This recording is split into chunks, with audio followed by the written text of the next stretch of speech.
and then we can commence with the second day of this conference.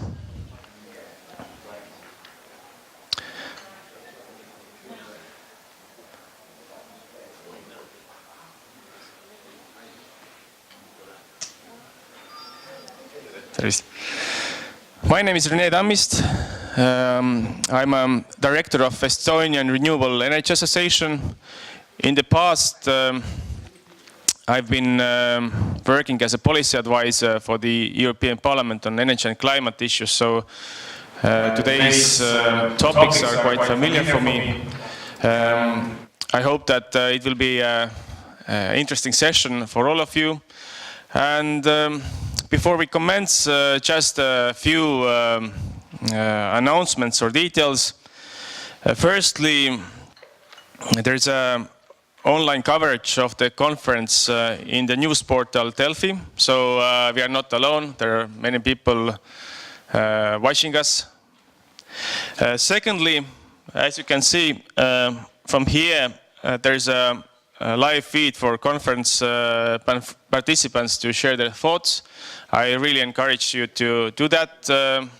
There's a hashtag and NB Energy 2017. So today's session or day is about renewable energies. We have some excellent speakers today who are taking floor in 3 sessions. Keynotes on renewable energy policy context, renewable energy country and industry session, and then this is followed by a panel debate. Before commencing our first session, I would like to thank those organizations that have facilitated this excellent event. Firstly, Nordic Council of Ministers Office in Estonia, Norwegian Ministry of Petroleum and Energy, and the Estonian Ministry of Economic Affairs and Communications. But without further ado, I would like to invite our first speaker on stage, Claudia Canevari, Deputy Director of Energy Efficiency Unit, DG Energy. And she will share her thoughts about the new directive on renewable energy. You heard her probably yesterday as well, those who participated yesterday, and we really look forward to your presentation. Thank you.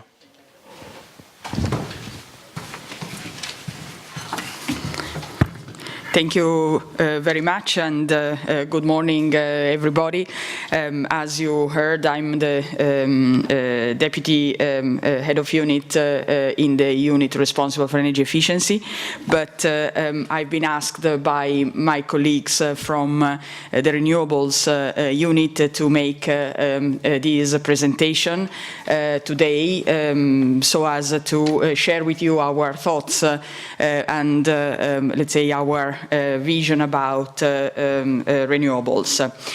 So in fact, I'm honored to be here again in this important session for the Nordic countries. And I would like to, first of all, note that the Commission is glad to see these groupings' interest on the Clean Energy for All Europeans package. And one of the key priorities of this package is indeed to achieve global leadership in renewables energies. And renewables will play an increasingly important role in combating climate change and improving energy security. And the sector already delivers an important dividend to EU energy security, with around 15 billion euros saved in fuel import costs in 2015. And in the same year, 2015, renewables contributed to gross avoided greenhouse gas emissions of the equivalent of the emissions of a country like Italy. and it is becoming the preferred option for energy production, in particular in the power sector, where 78% of new generating capacity installed in the EU in 2014 were renewables. And the sector also remains key to the EU objectives to sustain and improve growth, employment and competitiveness, and the EU renewables energy industry employed in 2014 around 1.1 million workers, and European companies held 30% of all the patents for renewable technologies globally in 2013. With currently almost 17% of renewable energy in its final energy consumption, the European Union is on track to achieve the 20% renewables target in 2020. And they are now being deployed in the various sectors like electricity, transport and so on, in all member states. The current framework, the current Renewables Directive has been a major driver to this development, as it is illustrated by the rapid deployment increase in the last decade, passing from 10.4% share of renewables in 2007 to 17% in 2015. And it is a crucial legislative proposal to deliver on the EU political priority to become the world's #1 in renewables and contributes to putting consumers at the center of the energy union.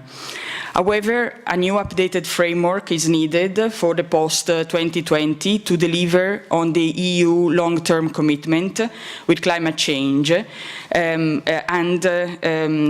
you know, renewables entails an EU collective target of at least 27% renewables share in total energy consumption by 2030.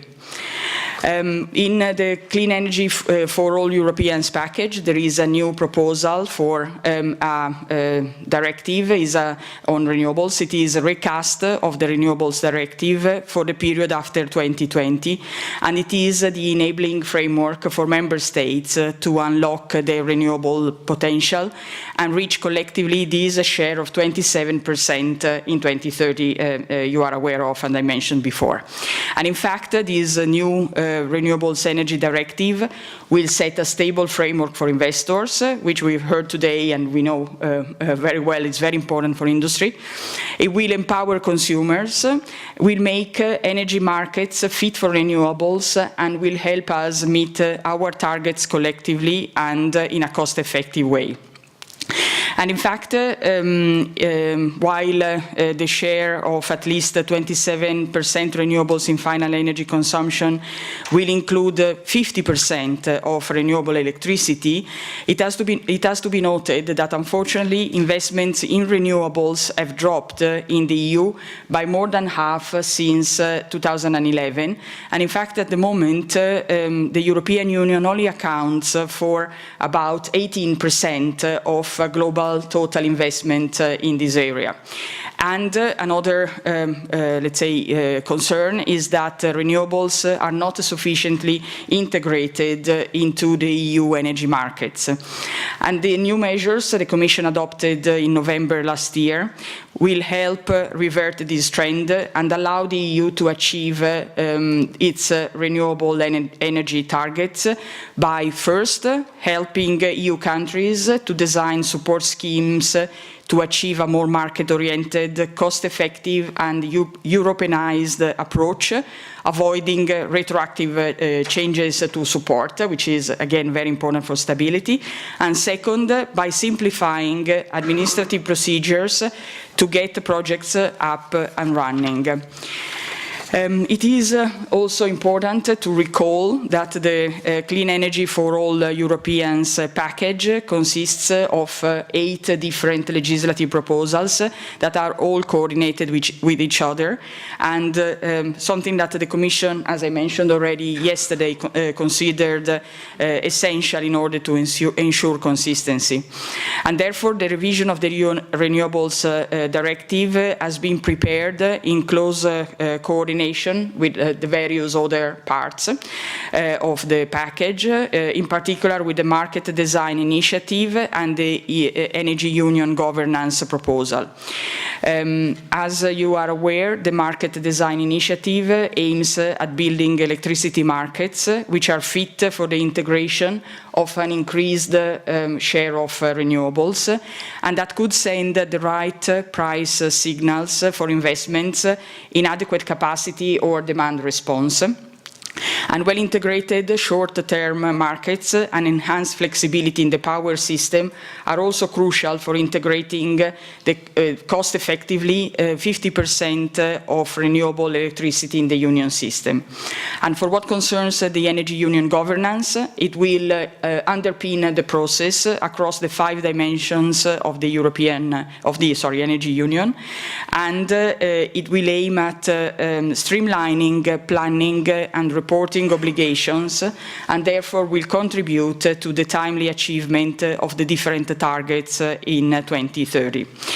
The revision of the Renewables Directive has also been closely, let's say, coordinated with the work on the Energy Efficiency Directive, on the Energy Performance of Buildings Directive, but also on risk preparedness, the ETS, and the non-ETS proposals.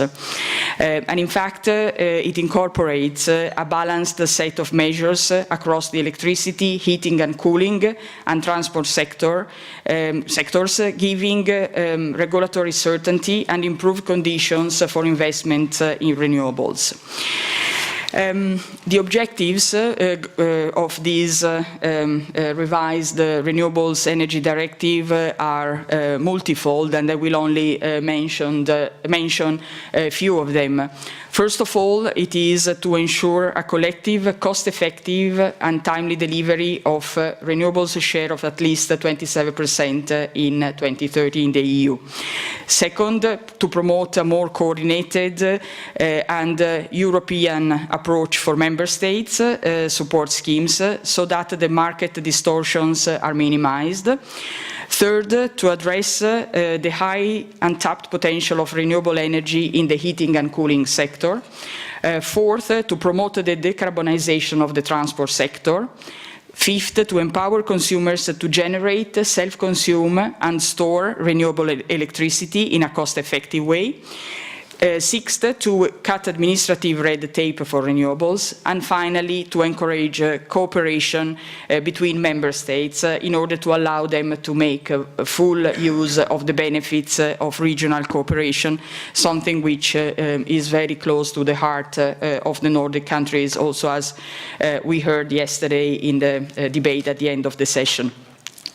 If we now go into a little bit more details, as we still have a little bit of time, we could have a look at the different areas where the new Renewables Directive is suggesting some different approaches. For example, as regards the target achievement, there is the establishment of an EU binding renewable target and the collective obligation of member states to achieve it, and the use of the 2020 national targets as baseline to build on the progress achieved with the current framework. For what concerns the electricity sector, novelty elements are the establishment of general principles for member states in designing support schemes to facilitate a cost-effective, market-oriented and European approach, and the cost reduction measures that have been included through simplification of administrative procedures, including, for example, a one-stop shop and a time limit for the renewables permit granting process. For what concerns the heating and cooling sector, which is a very important area because it has not been touched upon for a long time, but it is essential to reach the general objectives of 2050. There is the endeavor by member states to boosting the decarbonization of these heating and cooling systems and to increase by 1 percentage point every year the share of renewables energy in this area. and then the establishment of an open access rights to local district heating and cooling systems. And for what concerns the transport sector, let's say new measures worth or new elements worth mentioning are the introduction of an obligation on European transport fuel suppliers to sell a gradually increasing share of renewables and low-emission fuels, and within the fuel supplier obligation, a specific promotion of advanced biofuels, whose share in the supply of transport fuels is gradually increased from 0.5% in 2021 to 3.6% in 2030. And then a specific promotion of renewables fuels consumed in aviation and the maritime sector, where, as you are aware, is most difficult to replace the existing fossil fuels. And then the introduction of national databases to ensure traceability of the fuels and try to mitigate the risk of fraud. And then finally, something which is also extremely important in relation to another area where novelties have been introduced is empowering and informing consumers, because as you know, one of the key areas, one of the key objectives of the Clean Energy for All Europeans package is to include a fair deal for consumers. So in relation to renewables, the new proposal includes elements that are aiming at empowering consumers by enabling them to self-consume, generate and store and sell electricity without undue restrictions, by the recognition of energy communities and their participation in the market, by providing information on energy performance of district heating and cooling systems, and also by improving the elements or the information related to the guarantees of origin, so that it will be easier for consumers to understand where fuels come from. So just these are only a few elements. To conclude, I just would like to mention that the proposal that the Commission put forward is much more than just a target, and with the revision of the Renewable Directive, we aim at setting the enabling conditions for sustained investments in renewable sectors, in the renewables across the various sectors: electricity, buildings, industry, transport, heating and cooling, and so on, so that Europe can reap up the benefits in terms of growth, jobs, increase the supply security and the protection of the environment. Thank you very much.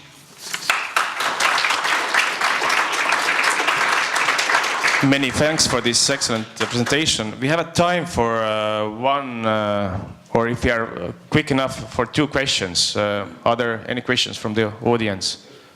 Please. Well, that was news to me that the renewables, there's a fall in investment in Europe, and we're only 18% of globally. Why? What happened? The market is not open enough let's say, to encourage investors to invest more in the area. This is why we need to intervene to create a more stable market, to avoid that, like for the support schemes, there are some retroactive provisions. So this is the situation. So it is to ease the market rules. Are there any more questions? Yes, please. Yes, Petteri Haveri, Finnish Energy. Can I also comment on the question? I think it's also a question that the funds of the member states have been falling, and the economic depression is kind of pushing, and there is less money for put on the project. For example, in many countries they have been decreasing the subsidy programs for renewables, and that has affected on the investment level. As for European Union having a less share in the new investments, I think one major thing is that China is pushing heavily forward, and there are many investment projects ongoing there. Though also there might be some decreasing to be seen at the moment. Many thanks for this comment. Maybe we can take up this topic also in the panel debate later on, because it seems that it creates some thoughts. But thanks again for this excellent presentation. And next I would like to invite on stage Knut Kropelien. He's a senior policy and legal advisor Energy Norway. And he will share his thoughts on can market-compatible renewable policies address climate change and security of supply. Please, the floor is yours.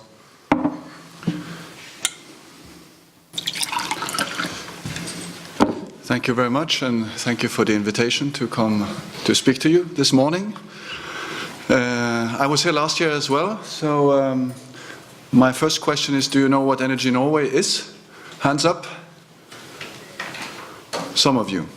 Energy Norway is a business organization, so we are the interest organization for companies that produce, transport and sell renewable energy in Norway. 280 members, reaching from Statkraft, which is the largest renewable, I think, producer in Europe still, to the small DSOs dealing with 1,000 customers in the mountains in Norway somewhere.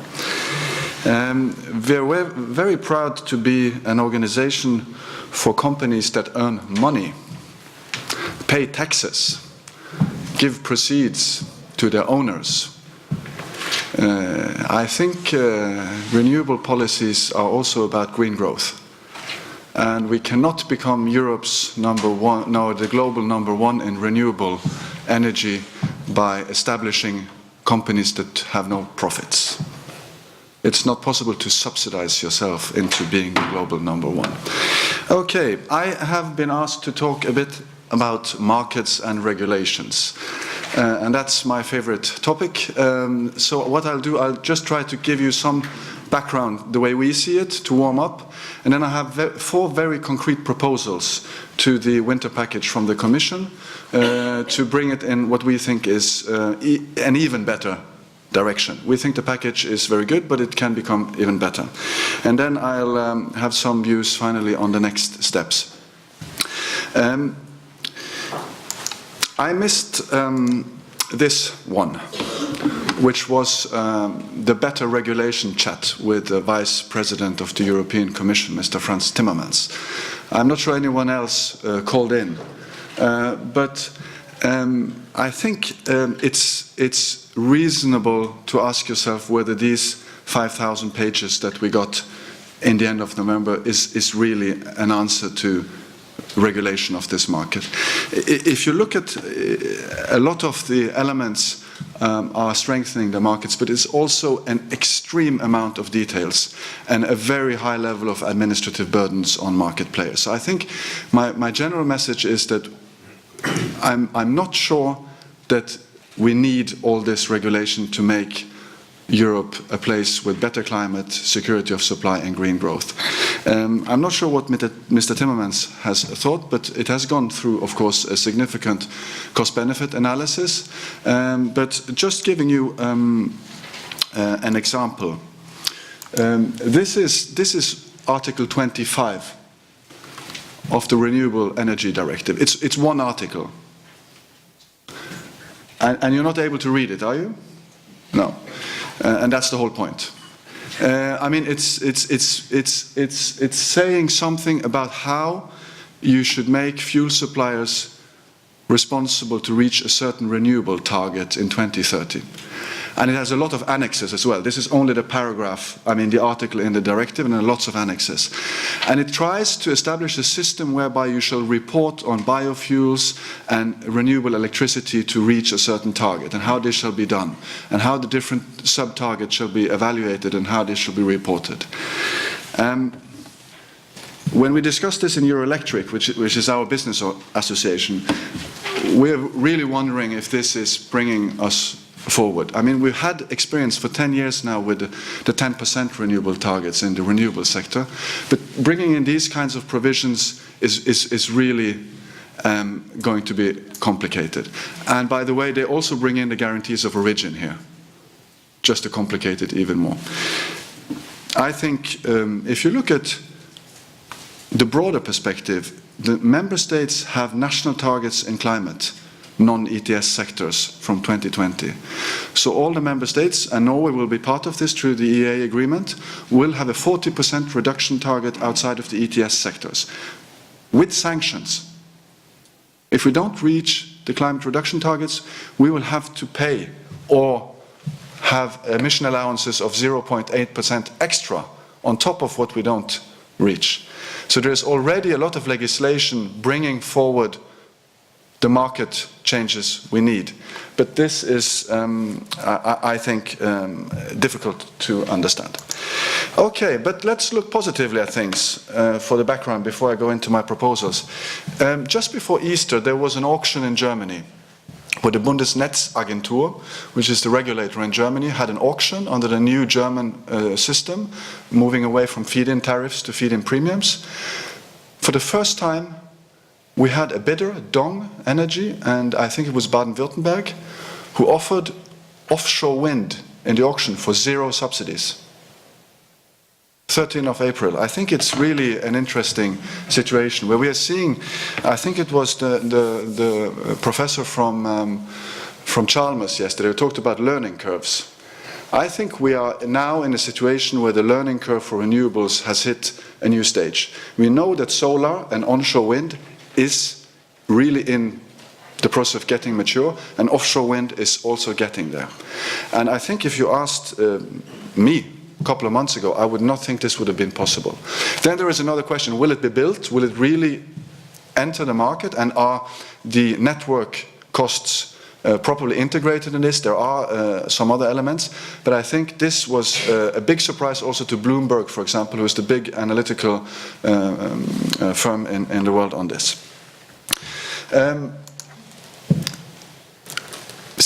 We had a discussion on statistics yesterday. This is the statistics for 2014 on renewable subsidies.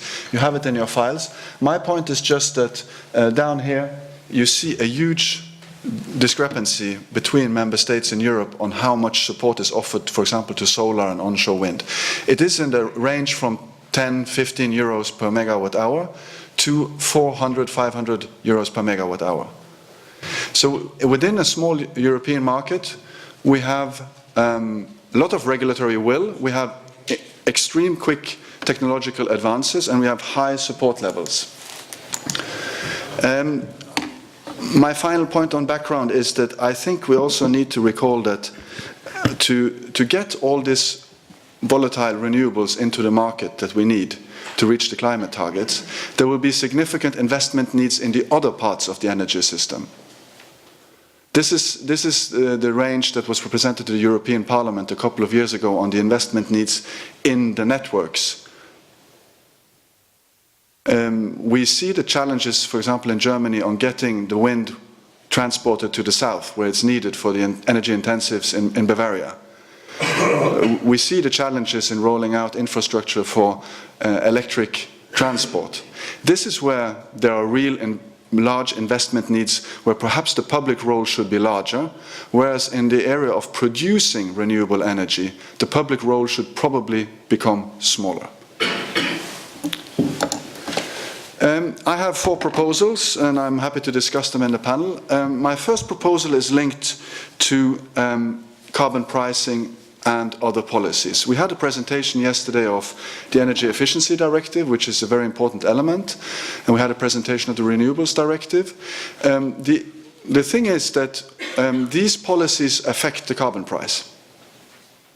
They have a negative effect on the carbon price since they are not limited to the non-ETS sectors. So what we have proposed to the Parliament and to the Member States is to introduce a new subparagraph in the governance regulation whereby the Commission should assess the impacts on the ETS price of these overlaps and take measures to reduce the impact. Because we're in quite a vicious circle in many ways. This figure is taken from a report that I can give you afterwards. I'll put it on the table. Can you see this on the back seats? It's quite difficult when I was there yesterday. You have to move further in the front, if not. The thing is that we have falling profitability of renewables today in the market, but still we are increasing the capacity through support systems. This reduces power prices even further. It reduces the carbon price because it reduces the demand for carbon allowances in the market, which again depresses power prices, which again makes increased need for support. This is the circle we're in Europe today. So if we continue to support mature renewables, we will never come out of this circle. The alternative circle is that we accept that some renewables are not profitable at market prices today, but they are mature. They are not profitable, but we do not support them because of that. We will have postponement of new investments that, in my opinion, will not threaten Europe as the global #1 in renewables, but it will make it possible to have economically sound renewable sector in Europe, which will again increase the power price, which will again increase the CO2 price, which again makes it more investable in renewables. This is the positive circle we need to come into. In this report that I will give you, we have also a more complicated diagram. I was very uncertain if I wanted to try to explain it, because I'm not an economist myself. I'm a stupid lawyer trying to understand sometimes figures and not only talk. But I will try, because I think it's important. And the point is that as we move along, the timeline is this. It's a pity the laser is not working. As we move along the timeline and we want to reach 27% renewables, we agree on that. It can be 30%. I mean, that is not the point. This is up here. So, in the early 2000s, we supported in a lot of renewables because they were immature, to make it possible for them to compete with the fossils.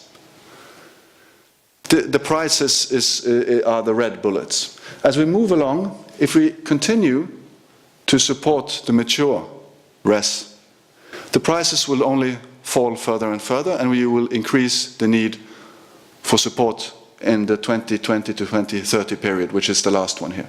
And the main thing is that the CO price is just falling and falling, whereas the general point of the Commission and all member states is to increase the CO2 price, because it's the most effective way to change the economy.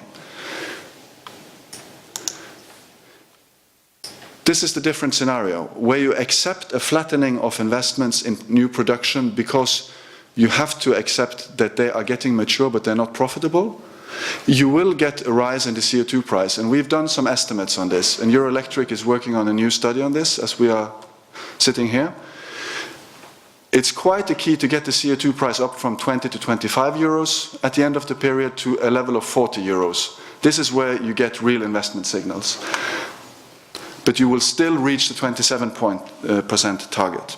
And I do not understand why the Commission is so occupied with the linear development after 2020, because that is in the regulation now. It's a linear development here, whereas I think the point is to reach the target. These are not climate targets. There every year counts in CO2 emissions. This is about reaching a target. So this was my first, I hope, proposal. This was to introduce a provision in the governance regulation on the overlapping policies. My second proposal, and I will be quicker on the next ones, is to remove the exemptions to market exposure that we have in the market. And of course, the proposals on the electricity market directive and the regulation come some way in this, but there are many exemptions.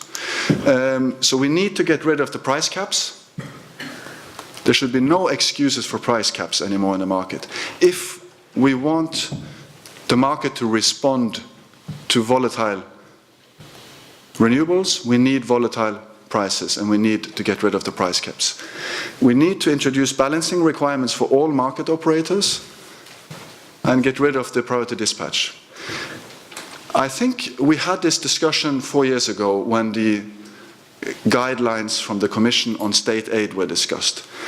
There were many people arguing that balancing markets are not available for renewables, not for small operators.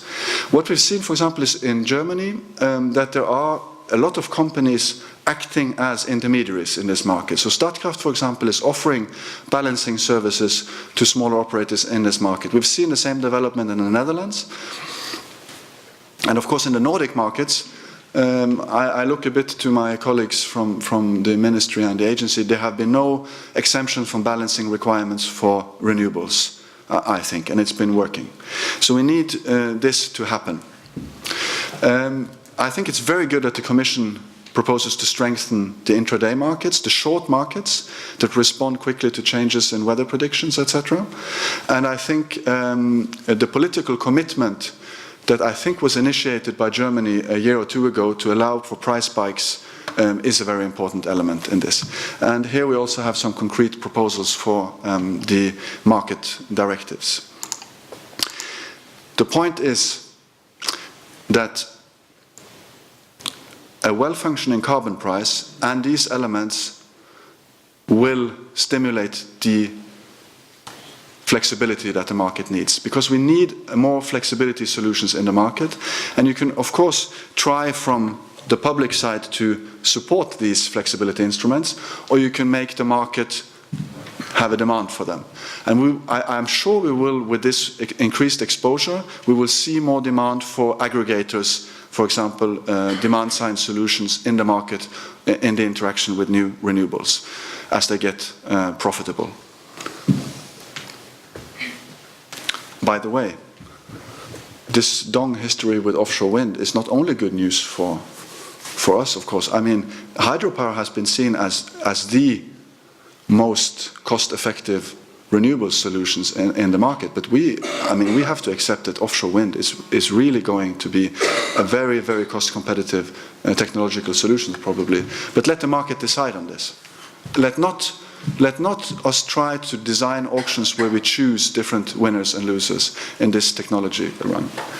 So this was my second proposal. Moving on to the third one, this is linked to the price volatility.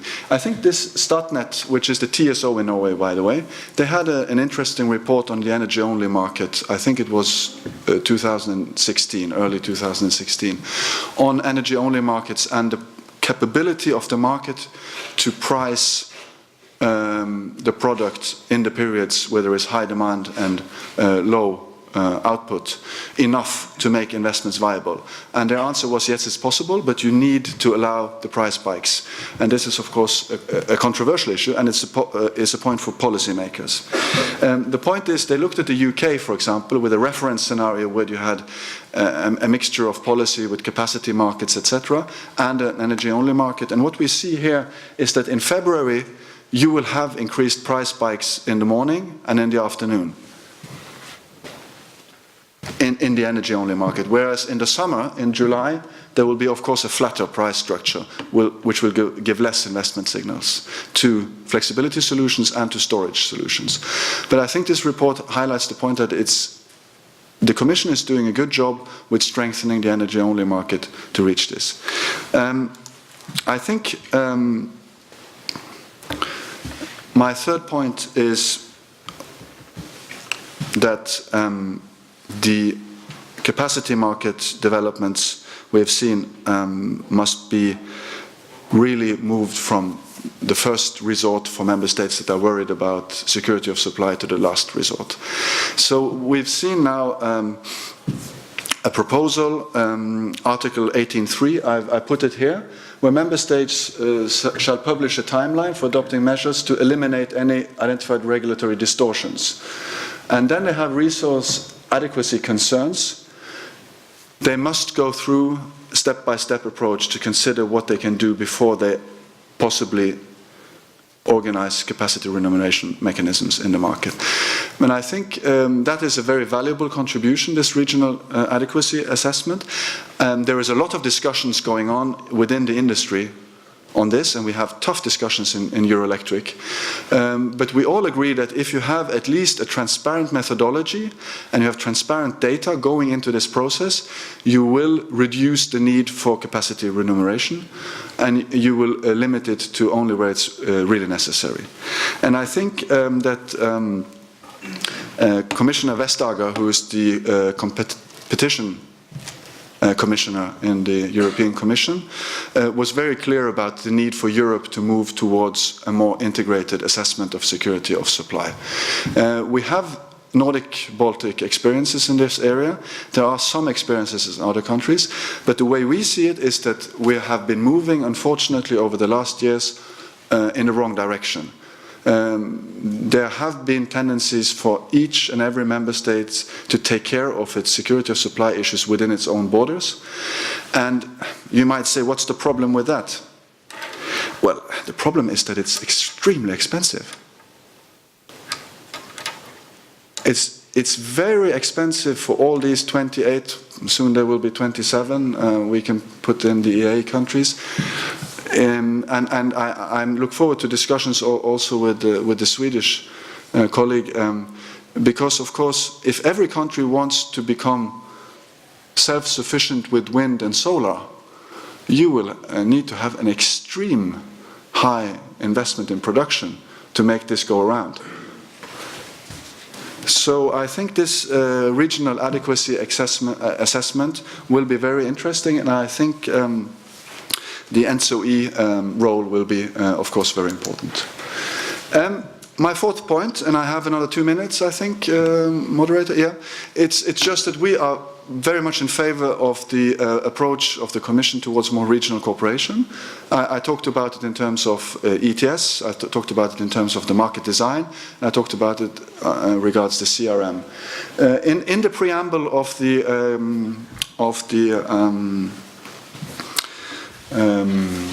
governance regulation, there shall be mandatory regional consultations of other member states on draft and final national plans. Blah, blah, blah. Mandatory. And we are Norwegian operators. We should not be the ones that are most clear about what is needed and not needed in terms of cooperation. But I think this is probably necessary.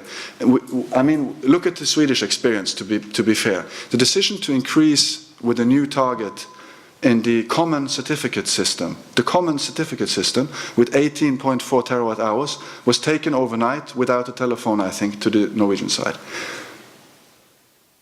I think we can be quite clear about it.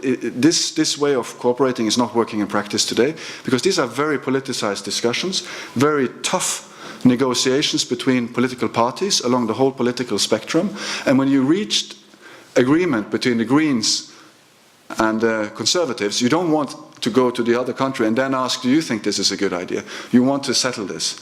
But I think politicians should, in some way, that is at least the market operators' message. They should be forced to consider the impacts on the neighboring countries. I will go in for landing. The next steps, well, I asked my colleague when the Olila report is coming. It's apparently coming in the end of June. I look forward to reading about issues like a stakeholder forum, where also the market operators can discuss more the Nordic issues. We have challenges in the Nordic market today, both in terms of measures, adopting policies, and in terms of better cooperation. I look forward to a sound regulatory package. You indicated the energy efficiency will perhaps even be adopted early next year. I think the main elements will come later next year. That will give some time for us to adopt this new world. I think the state aid guidelines, we need the state aid guidelines in place well before 2020, so this is a job for DG Competition. They will have to work together with the directives and the regulations. And I look forward to a governance process that is not too much focused on looking at figures and statistics. Because, I mean, look at, and that's my last point, look at the Europe 2020 strategy on macroeconomics. Throwing figures over the table on unemployment rates or balance sheets or macroeconomics indicators, well, that's interesting. But the main thing is to look at sound policies. And I think I've put some ideas for what we think are sound policies. Okay, thank you very much. Thanks a lot for this excellent presentation. We have a time for one very quick question, please. Thank you for a presentation.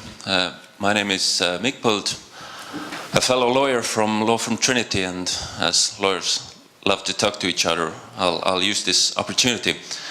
I was most intrigued by your first proposal, but this raised the question for me, how do you propose, or what are your suggestions to differentiate between the immature renewable energy and the mature renewable energy? Who should do it, based on what, how, when? Thank you.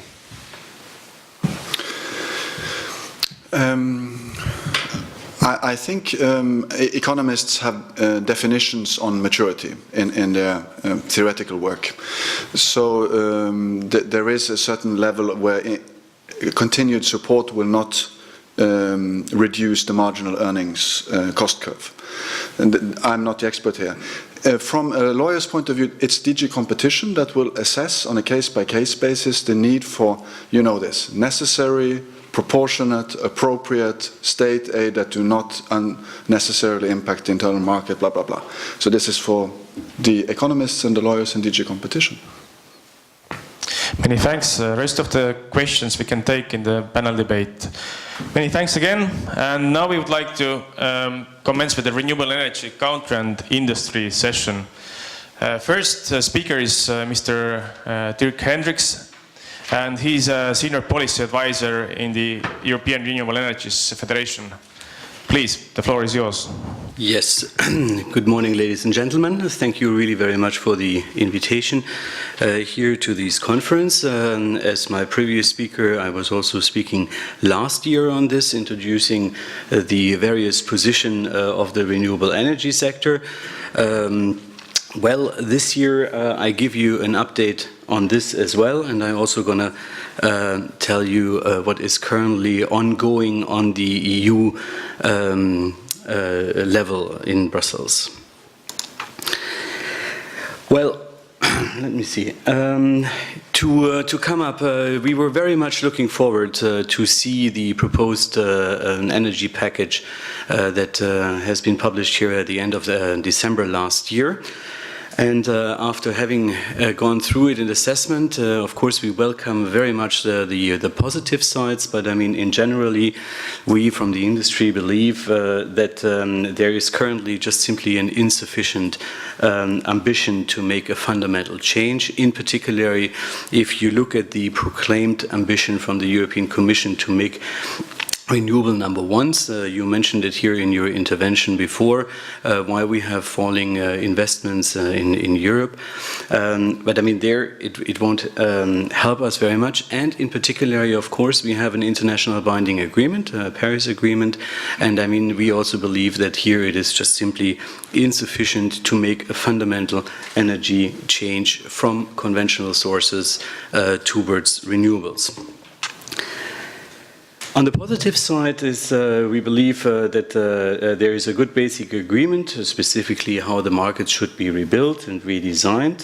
Here we're going to point out the keywords flexibility, decarbonation, and in particular decentralization.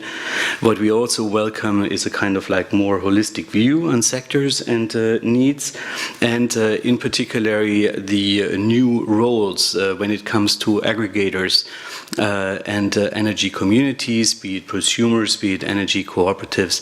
This is something that we welcome very much. Now, on the other side is, if you're going to look at I'm going to show you a graph afterwards, is this, we do not believe that this is in line with the Paris Agreement. Then on the other side, to summarize it, is we have, unfortunately, we are not going to a levelized playing field because we are still being very soft on coal, where even subsidies are still allowed for coal power plants. We are blind on nuclear and hard on renewables, like, for example, sourcing out renewables or support schemes for renewables. But why is it then allowed, for example, for coal still? We also believe that the assumptions of the European Commission, specifically with regard to the ETS system, are overconfident. And I mean, in particular, we also see that the future prices, specifically for renewables, that the European Commission used for the impact assessment reports are still too high, or are very much too high in case of what happens actually today. We have just heard here, for example, Dong, okay, it is really an extreme case, but I mean, we see also, like, for example, if you go to solar, the prices are definitely much lower than indicated in the impact assessment. The no-binding element for member states, yes, indeed, there is the council position, but we never believe that this is important for a very strong governance system. Specifically, as here in the proposal, we have insufficient gap fillers. And of course, we see a very high danger that specifically conventional energies are locked in for quite some time to come. If you're going to see here, this is a quick graph from EDRI, and it basically just kind of like shows what kind of investment is needed. You see here, in order to reach here the 2030 and 2050 target, and we see here that for the proposed winter package, it is first of all much less ambitious than it had been in the previous decade, and it is definitely much too less in order to reach the envisaged goals. Now, you may know that currently in Brussels it is absolutely buzzing. We have quite a lot of stunning discussions and hearings on Parliament side. You have the various committees, ITRE, ENVI, who are debating here the proposed legislation package by the Commission. It is happening on parties, and of course, also on the EU presidencies are occupied with these topics, though there are quite a lot of discussions going on. And what I'm going to do is I'm going to walk you through now to the main points that are currently under discussions. What I can tell you already now is this, that the various rapporteurs in the European Parliament are already quite advanced. We expect that several of their reports will be already drafted now within May, within the next 2 to 3 weeks. And then into translation, and then will be discussed then in the committees and afterwards in plenary later on. Now, if we're going to see here is this national binding renewable energy targets. Now, normally this topic, this was one too fast. First of all, the significantly higher targets. What we see is that after intensive debates in the European Parliament, I guess there is a kind of like broader support to certainly increase the renewable energy targets within the proposed legislation package. Currently, the discussions are going around of at least or around 35%. What I can tell you is that all the various renewable energy industry associations, but also quite a lot of companies are supporting these increase, simply due to the broad acknowledgement that otherwise it would be not ambitious enough. What we have here as well is this, that ERF, for example, believes to go even up to 45%. We are pointing out to a study that has been done 4 or 5 years ago by Eric at the time, where it was shown that it is definitely feasible to go even that high. And we hope that now there will be an upcoming study coming through that basically investigates on how the national renewable energy targets would change for various scenarios, 35, 40 and 45%. We hope that this study will come up probably in around 2 months, so just in time for the European Parliament, but I mean in particular also for the Parliament, for the Council negotiations. The second thing is this nationally binding renewable energy targets. This was a topic that had been long disappeared, specifically after the Council decision of October 2014. Nevertheless, according to our information, is that the current rapporteur would like to reintegrate it in the amendment proposals of the European Parliament. specifically as compensation for the weak government proposals that are there. Another thing what we have just been informed about is that apparently the Czech Republic has proposed a kind of like to reach the renewable energy targets through corridors. I haven't seen it yet, but I mean, I heard from my colleagues that this is currently under consideration by the various parties in Brussels. What we would like to point out is that the European Commission is pointing always out in their various interim and assessment reports that national binding targets have been the most effective tool to reach the targets or to the overall targets. And what we always point out from the industry is that it gives a kind of like very stable investment frame. It gives therefore investment security, and by that make the deployment of new renewables much cheaper, because simply you don't add the risks, you don't factor the risk into the capital costs in. Another thing is what is currently heavily debated, specifically in the European Parliament, is this, that the costs, as I pointed out at the beginning, the costs for renewables mentioned in the or used in the impact assessment are much too high. We have specifically this is going on that any kind of cost and cost effectiveness is a kind of like general driver in the current discussions in the European Parliament from all parties. And what we have is this, it's a shadow rapporteur, not a rapporteur here, is that we have now several requests to the European Commission to basically make the relevant changes, to submit an amended impact assessment, and to use realistic figures and not the figures that are currently mentioned. The figures that are currently mentioned for renewable energy are sometimes like 2 to 3 times higher than they are actually today. And I mean, of course, in order to make an informed decision, this is necessary to have the real figures on the table. I just pointed out, for example, if you're going to look here at the current costs of offshore wind here, Kriegersflak, for example, as one of the last thing. Dong, extreme example, as I said, but exactly the costs are coming down and are much cheaper. This is just a kind of like older graph showing the levelized costs. This is like roughly 2.5 years old, but I mean, you see here already that the production costs of renewable energy are in various cases much lower than actually in conventional areas. Coming on, as mentioned before, here the soft treatment of conventional and nuclear energy. Now, the big problem here specifically with the European market is that we're going to face a massive overcapacity, specifically in the electricity market. And I mean, this drives, of course, the price for the wholesale price down, which then in case is then not enough incentive to make any kind of further investments.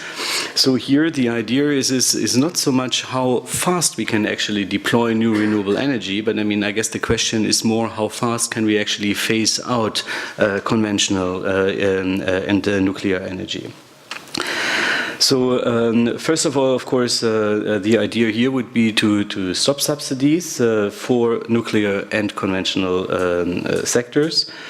And then to call for a structured phase-out plan. We are considering here to use the structural funds to make a kind of like a concrete phase-out for the relevant sectors, also for the mining sector, so the coal sector, etc. Using, for example, the ship industry in Poland and Germany at the time, or for example the coal and steel industry also in Germany as a kind of like example.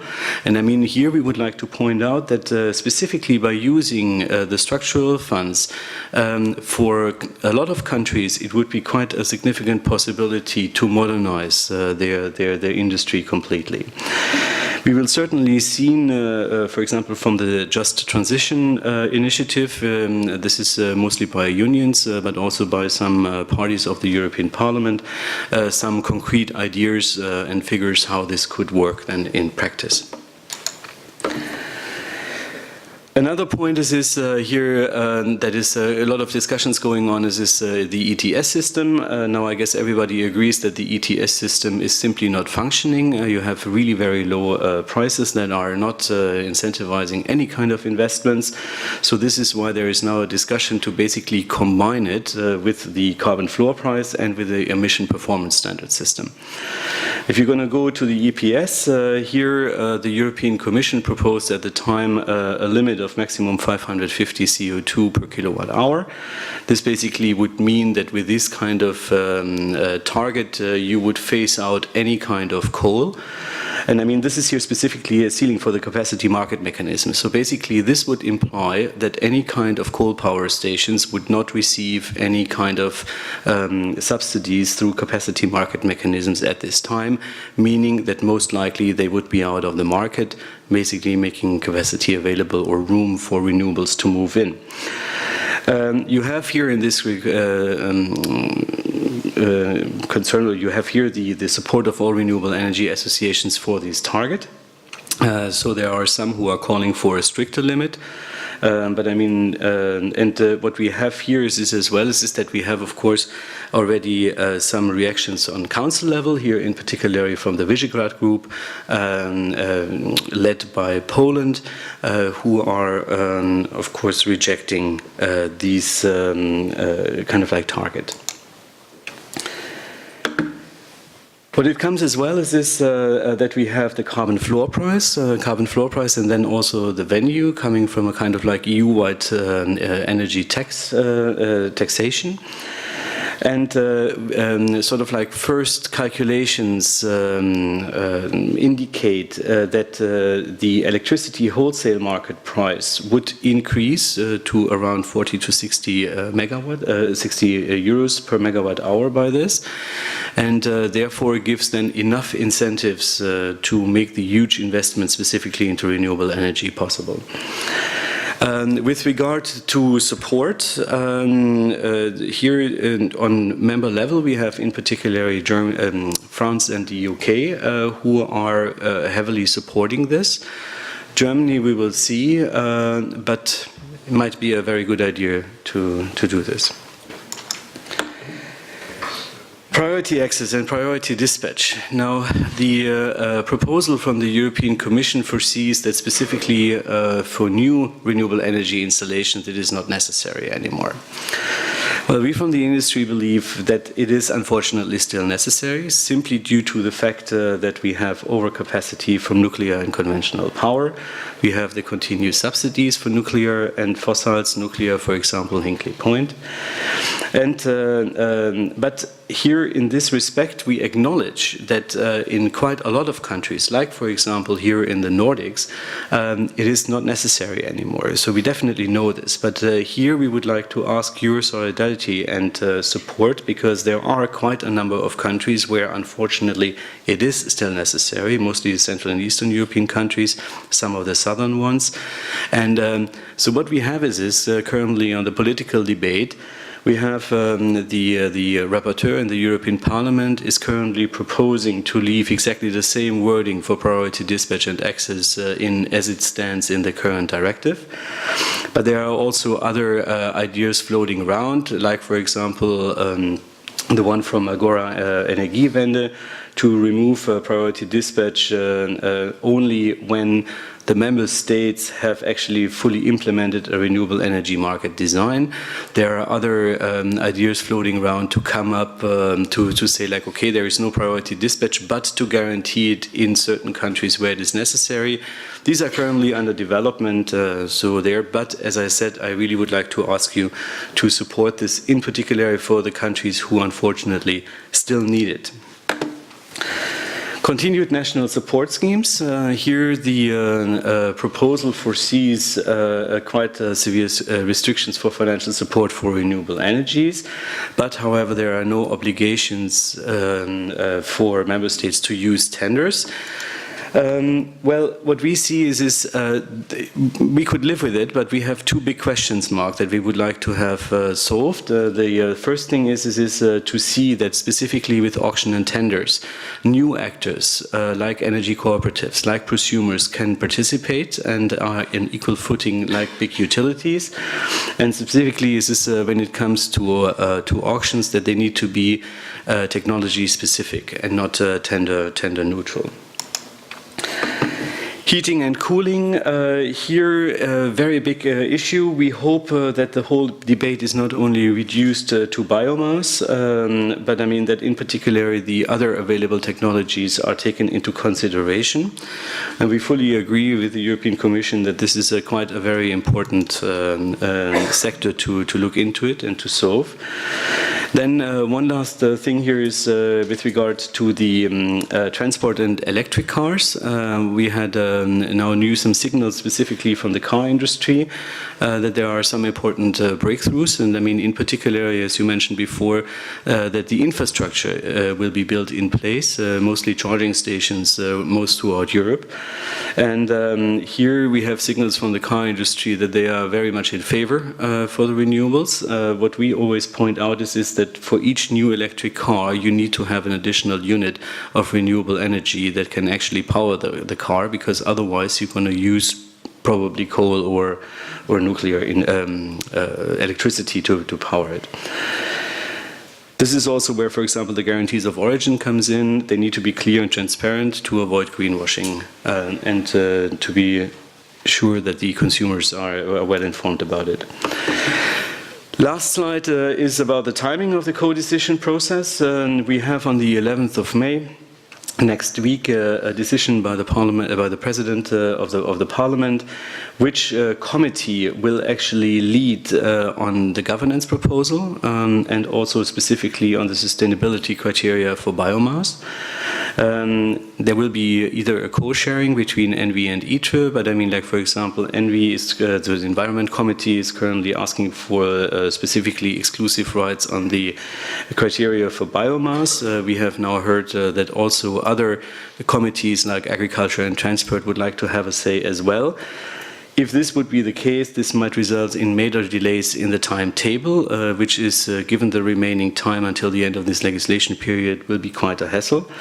We see that the Maltese presidencies are currently working specifically finalizing gas, but I mean also energy efficiency mostly. The Estonian presidency would mostly to go into energy market design, and our fear is consequently that then the renewables might be discussed only by the end of only in 2018 and not already now. And so there are currently proposals discussed to split the kind of like winter package into two packages, mostly renewable energy, energy efficiency and governance to be discussed in one track, and to reap of the synergies, and then on the other side the market design proposals. And that's it. I have put some further slides here in the back end of for you to review whenever you have time for it. Thank you. Thanks a lot for this excellent presentation. We have time for one quick question. Is there a question from the floor? Please. Yeah, sorry, I leave the questions for other people next time. One comment and one question. I think you are a bit hard on nuclear power because though it's nuclear power, it's emission-free, and one of the major causes why, for example, the emissions haven't decreased in Germany as much as they should have is that there has been replacement, and though there has been a major investment in renewables, has been that there has been the phase out of nuclear. So one emission-free source of energy has been replaced by another, and that is not the optimal solution. You should have both. But the question is, what's your proposal? What could be done in the Nordic Baltic region to boost emissions down and more rest in the market? Okay, first on nuclear. Well, what I would say is it might be that it is emission free, but I mean, if you're going to look at the real costs of nuclear, it is just simply not economic.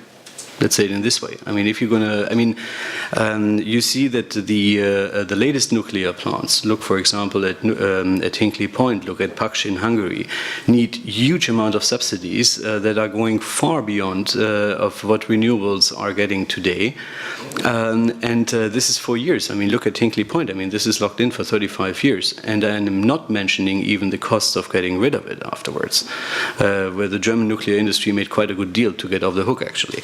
There I would be careful. I mean, if you're going to do this investment, then in my opinion, do it in a way where you don't have then these very large follow-up costs. Now, the second thing is on how to boost renewables in the Nordic countries.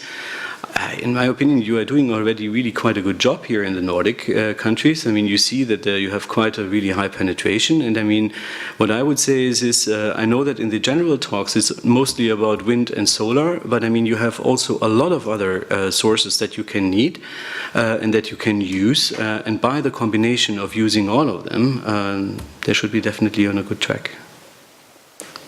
Thanks again. Yes, please.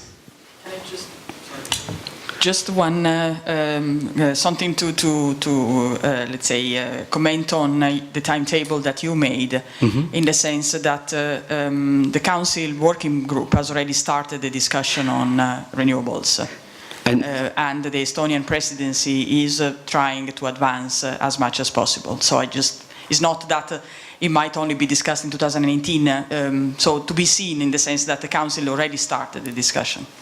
Thank you. This is good news. We know that the Maltese. We know that the Maltese have a kind of like working group where they debate hot issues that they then going to hand into the next presidency in order to prepare them and not to kind of like start from scratch. What I'm talking about is the formal discussion, article by article, in the Council working group. Okay. So that's the normal negotiations start with the Council working group discussing, first of all, normally there is a presentation by the Commission, then there is a presentation of the impact assessment, which is then being discussed with the representatives of the Member States, and then the discussion article by article where the negotiations take place starts. So they have already started this process. So apart from what is the, let's say, inter-presidencies cooperation, there is already the formal discussion in the Council. That is good news. Thank you. Indeed, this is a good news. Many thanks again, Dirk.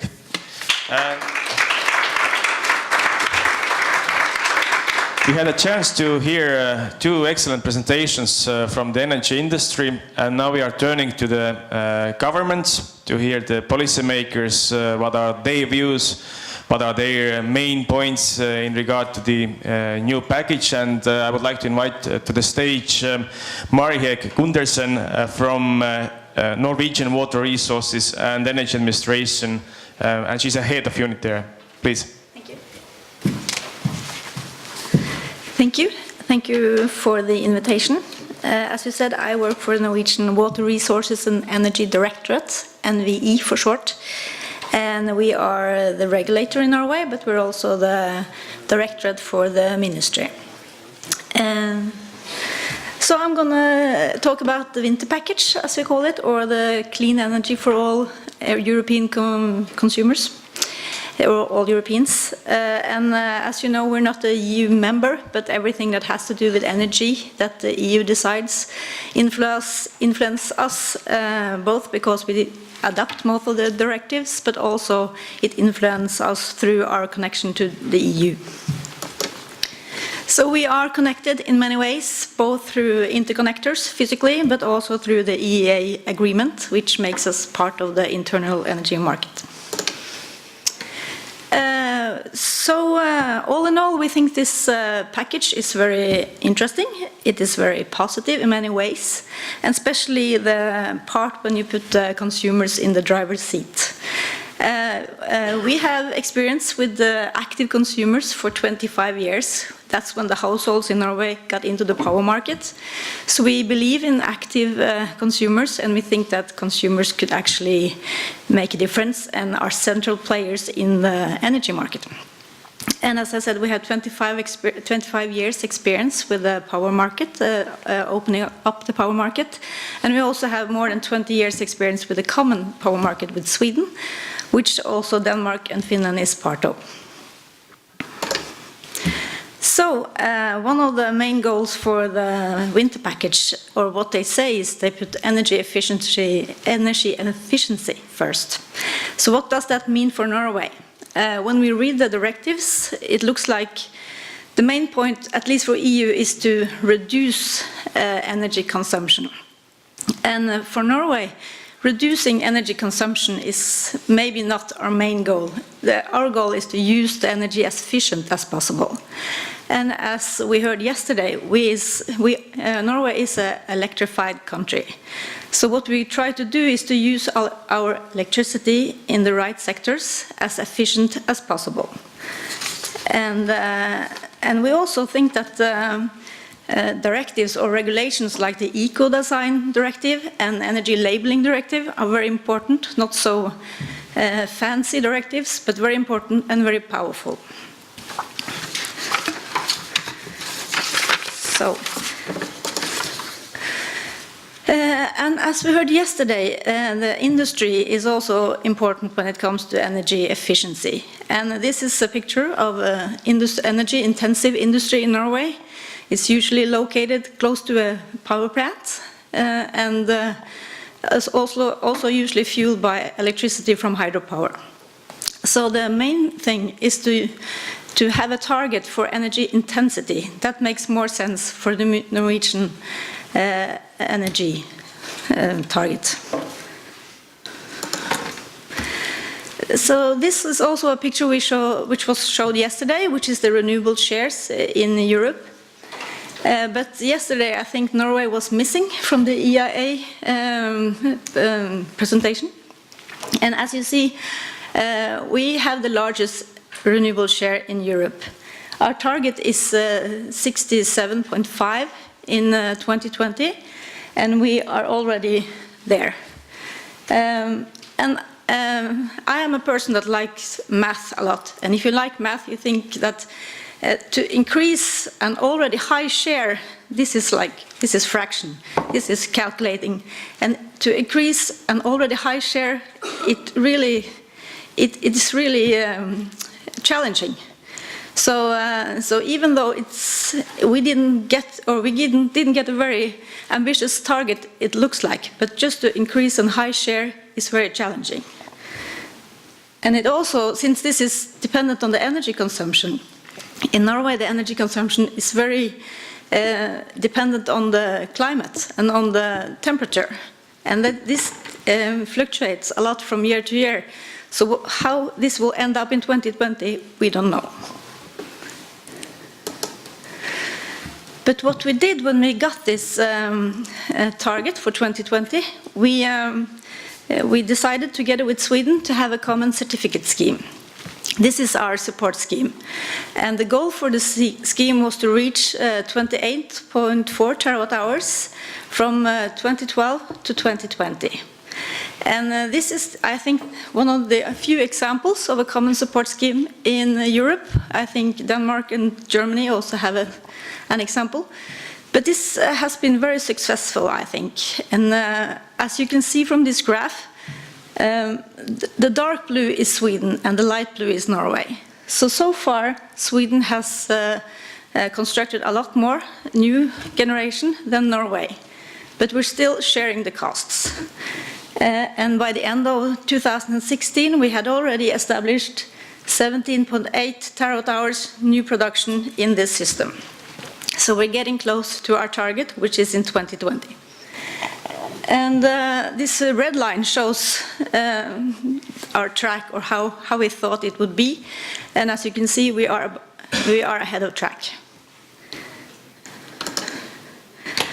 And this support scheme has triggered a lot of investment decisions in Norway lately.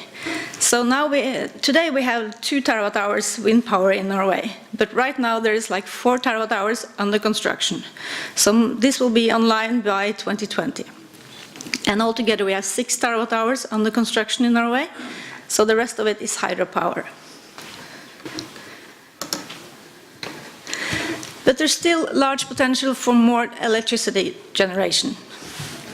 And that brings me to the Renewables Directive. I think for Norway, we think it's positive that you don't have binding national targets, but we still like to contribute. However, we have, as Knut said earlier today, we think that most technologies like wind power, hydropower are mature technologies. They don't need support. So we like the idea of more harmonized support schemes in Europe, and we also think that the support should be used for new technologies and not technologies that's already able to compete in the market. And then the governance, that's a very interesting regulation, we think. Since Norway is not a part of the EU, we're not a part of the energy union either. And as we read this governance document, that's the way to reach the objectives of the energy union. However, we think it's a very good idea to have a common plan for climate and energy policy, and we think that's a way of avoiding the targets that can act in different ways. It's a way of looking at the whole picture. And it's also a very good idea to look into neighboring countries' plans to see how we can cooperate and how we can solve this together. So the picture actually shows that we think this governance document is a very good idea. It's bright out there. It looks like it's a good plan. However, the way there is quite foggy for us. How do we get there? How do we start this? The Commission said that you can send in a draft and then you can start negotiating with other countries, but I don't think any countries could send a draft that's very political, and it's both climate policy and it's energy policy. It's very national, strong opinions. So I think it's both difficult internally in every country to decide on such a plan, which will somehow tie up the politicians for a long time, but it's also hard to decide on a plan that's good for all the neighboring countries. So we think it's a good idea. We think it's way too detailed the way it is right now, but we are very happy to be part of the planning process with our neighboring countries. So that was actually my last line. I think that this forum, or the Nordic cooperation with the Baltics, would be a good starting point to discuss how should such a plan for this region look like.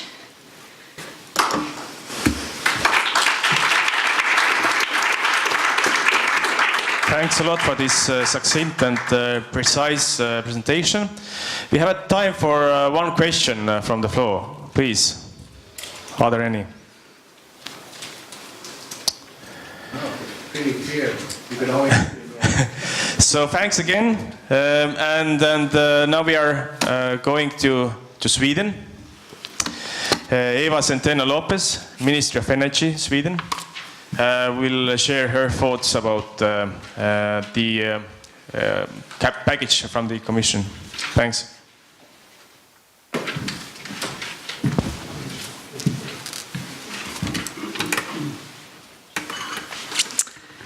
Yeah. First of all, thank you for the invitation to be here and be able to share the Swedish view on the proposal for renewable energy after 2020. And nice to see you all here. So, I thought it would be a good idea just to set the context a little bit before I go into the more specific views on the policy. So, a little bit about the recent policy developments in Sweden. First of all, I would like to name that the political agreement was reached in June 2016, last year, and it's actually between 5 parties covering 70% of parliament, so it has a broad support in parliament. And it is aimed to give a long-term framework for the energy sector. So the targets that actually politicians have agreed on is, for the long term in 2014, is a target of having 100% renewable electricity production. Still, it is clarified that this does not mean a ban on nuclear power. An important agreement also was to extend and increase the ambition for the certificate scheme, as it has been named before, with 18 terawatt hours to 2030. Another part of the agreement is actually on taxes for other power production, such as nuclear and hydro. It has been a huge debate in Sweden because of decreasing electricity prices on taxes. So they agreed actually on decreasing the taxes for nuclear power and for hydropower. Another agreement has been on the energy intensity, and there is a goal now to be reduced by 50% to 2030, accounted as energy intensity. So these are the main parts of the agreement. When it comes to the renewable electricity production, I just said some word on that before, but just to be more specific, it is to increase by 18 terawatt hours to 2030 and to extend the system up until 2045. And the reason why it is 2045 is because the installations, the producers, they get 15 years of certificates, which means that since we set up a target for 2030, then we extend the lifetime of the system to 2045. And an agreement with Norway has been reached in this issue, and it was released for some 2 weeks ago, I think it was, the main components of the agreement. And the main parts of the agreement is actually that we agree that we increase the target within the common market for certificates, and Sweden will be financing that target, and the Norwegians, they will be able to use their certificates in order to fulfill the quota obligation in Sweden during the whole period up until 2045. So just a little bit on the agreement with Norway. So then I move on to the general views on the proposal for a new framework for renewables after the period after 2020.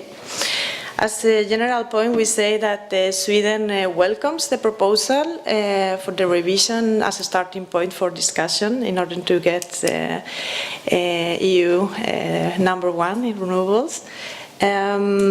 We see that it is very important that the directive actually allows member states to be more ambitious than...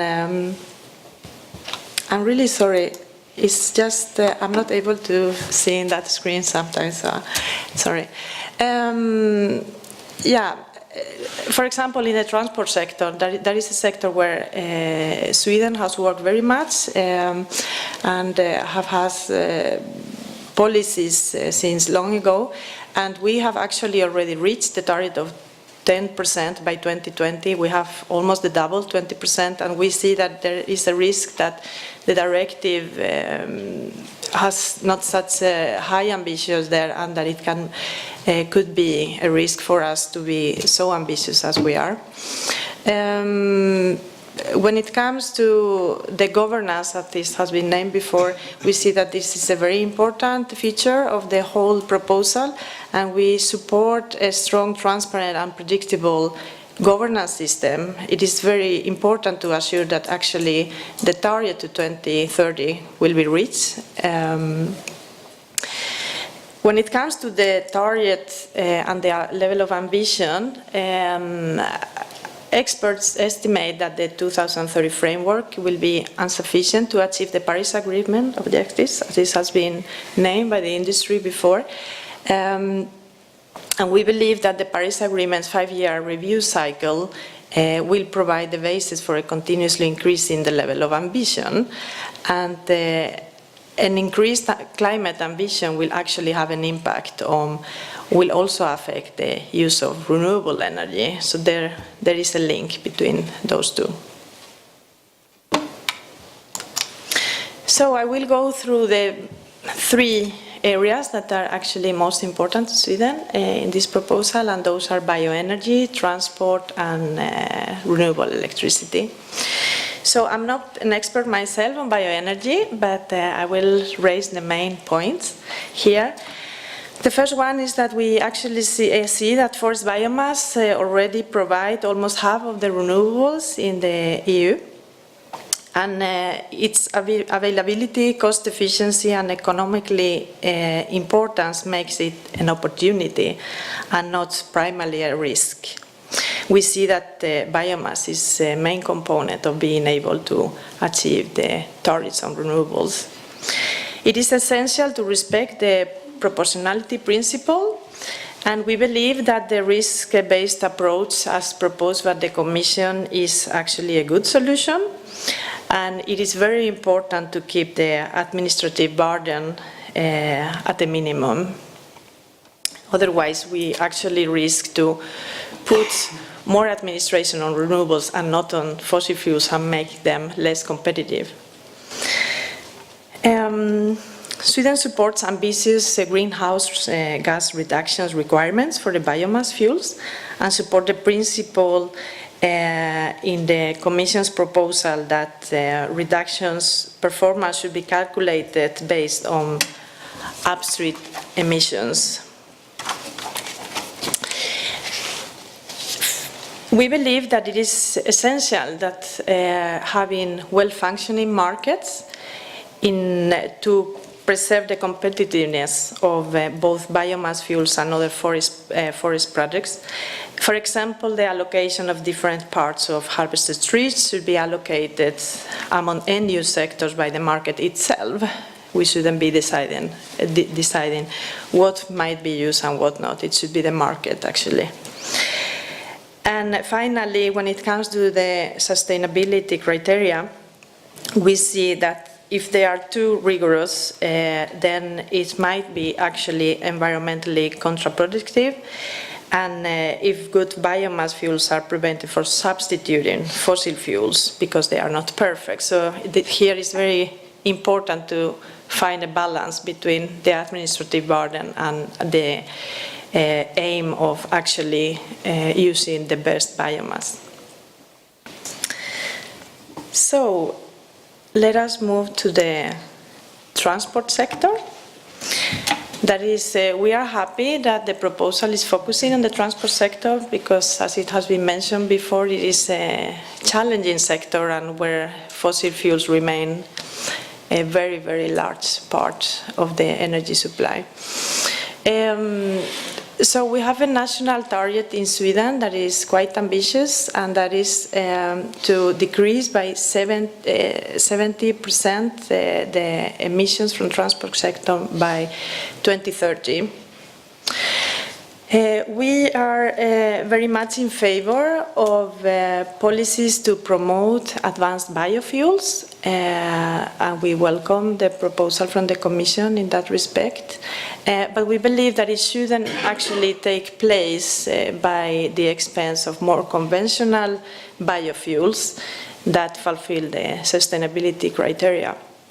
They also have a role to play if we want to be ambitious. And we believe that the proposed tool by the Commission is very blunt, and because it is a cap for conventional biofuels, and this cap actually is both applying for those conventional biofuels that have been prove has negative impacts such as palm oil based, but there are also targeting conventional biofuels with very high emission reductions.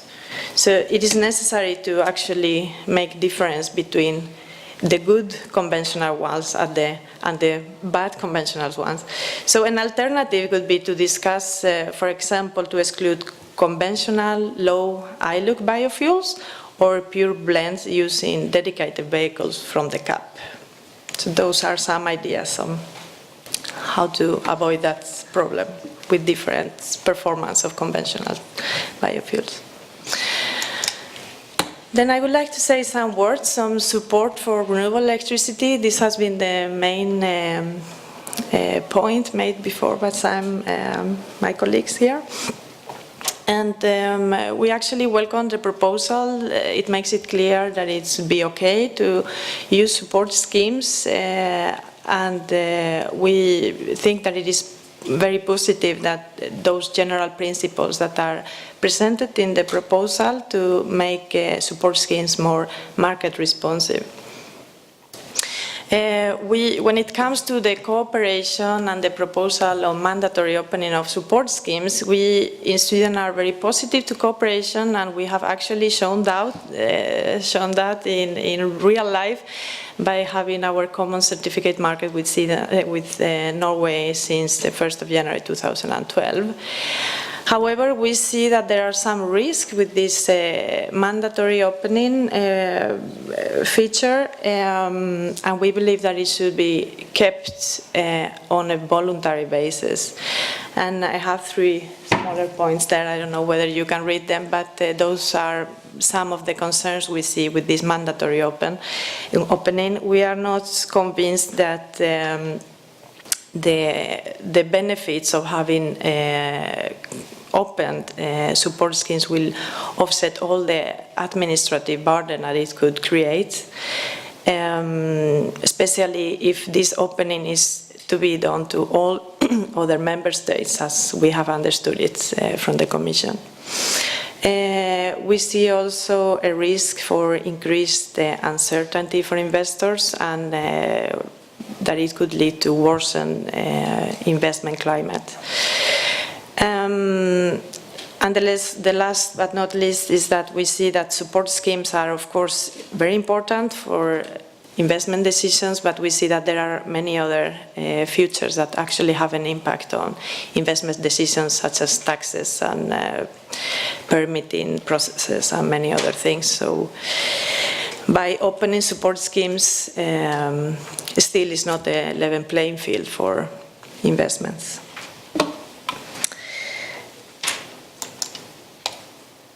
Yeah, some words on market design. This has been also, already named by other colleagues here today. And very shortly, we support, welcome the proposal that is, among others, aiming to facilitate the integration of higher shares of renewable electricity production. And we support the starting point of having the energy-only market and making the market the possibility to give correct price signals. And we see that that is necessary, as others said, to increase flexibility in the system. We also support the regional approach. We see that a more integrated market will lead to increased security of supply and more effective use of resources. And when it comes to priority dispatch, for us it is important that it is actually taking into account the differences between different systems, like in Sweden or Norway, and we have very high shares of renewables, and we believe that it is very important to be able to use renewable electricity production also to balance the system. For example, hydropower is essential in the Nordics in order to be able to balance wind power and other intermittent production. So I would just like to say some closing words, and as you know, Sweden will be chairing the Nordic Council of Ministers next year, And we consider that the close connection and cooperation between the Nordics and the Baltic countries is very important. A good example of this is the cooperation, is of course the integration between the Nordics and the Baltic electricity markets. And we look forward for enhancing and deepen the cooperation in the Nordic-Baltic energy area. Thank you very much.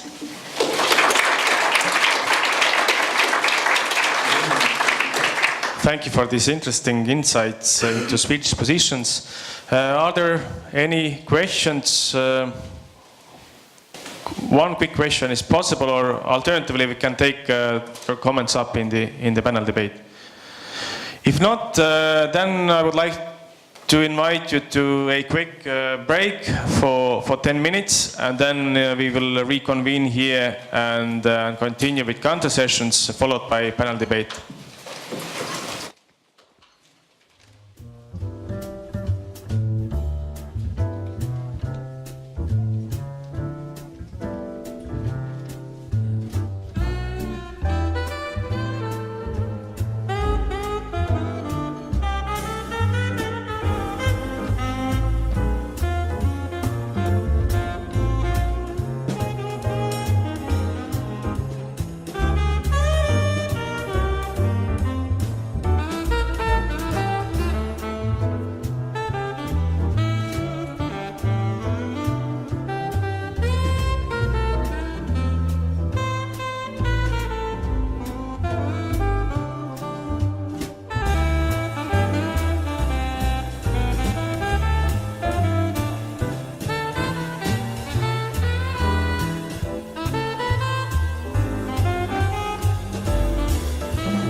Sorry, could you install the mic also? Just So you're staying until then? Yeah. So okay, very good. So please could you install the mic also? Yeah, by the technician. Yeah.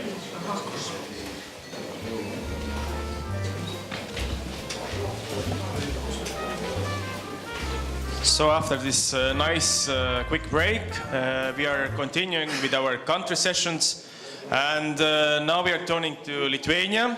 Dovile Almanytė, he's from the Ministry of Energy and from the Renewable Energy Sources Division, and she's a head of unit there. So please, the floor is yours. Good morning, everybody. My name is Dovile Almanytė, and as I work in the ministry with renewables, today I'm gonna tell you a few Lithuanian perspectives on this point. The quick overview of my presentation today, I will tell you how did Lithuania prepared for the winter package for the new climate and energy policy, and also tell you a few points on the particular Renewable Energy Directive proposals. So what have we been doing? Since the Council adopted its conclusions in 2014 and decided on the long-term renewable greenhouse gases and energy efficiency targets, we started impact assessments. We looked through the prism of CO2, as it's the one nationally binding target, and as it was said with the sanctions, so we looked with what kind of policy set we would like to have that we can afford to reach greenhouse gases targets. So we made a lot of scenarios for greenhouse gas reduction. We did a cost-benefit analysis.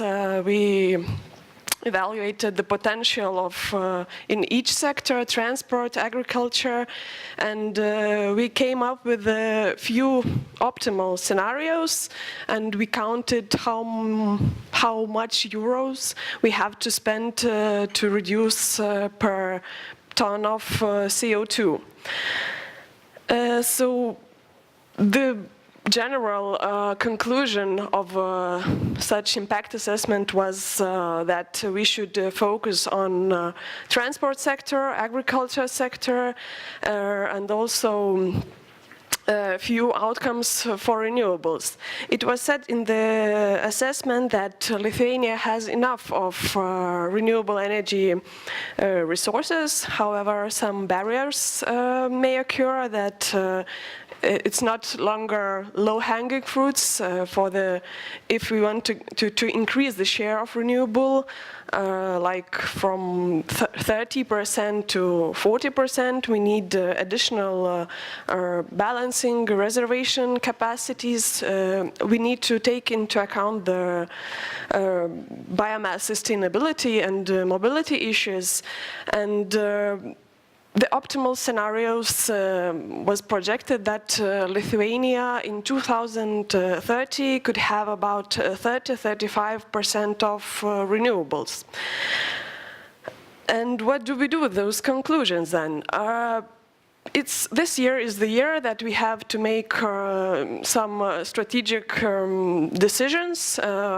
We now see the new governance proposal. We know that next year maybe we have to draft our national plans, and this year is the year that we have to deliver revised energy strategy, national strategy, as it is a rule for Lithuania to revise it each 5 years, so we can include all the changes that has happened in Lithuania, the interconnectors, the terminal. So that is the hard task for the ministry now, to draft the strategy and to take into account all the Energy Union goals and also Paris Agreement, and set the right target for renewables. Just before I go to the particular directive proposals, it is important for Lithuania to set the pretty ambitious target for renewable, and also to have in mind that today we are really good in renewables. Today we have like 26% of renewables in our balance, and it is already 3% above the target that was set for 2020 year. And what will be the next? What will be our next pledge for 2030? It's not yet discussed even in the government, but the ministry is preparing one of the possible plans to have 45% share of renewable for 2030. But of course, it is for the parliament to decide what will be the level, and we will see.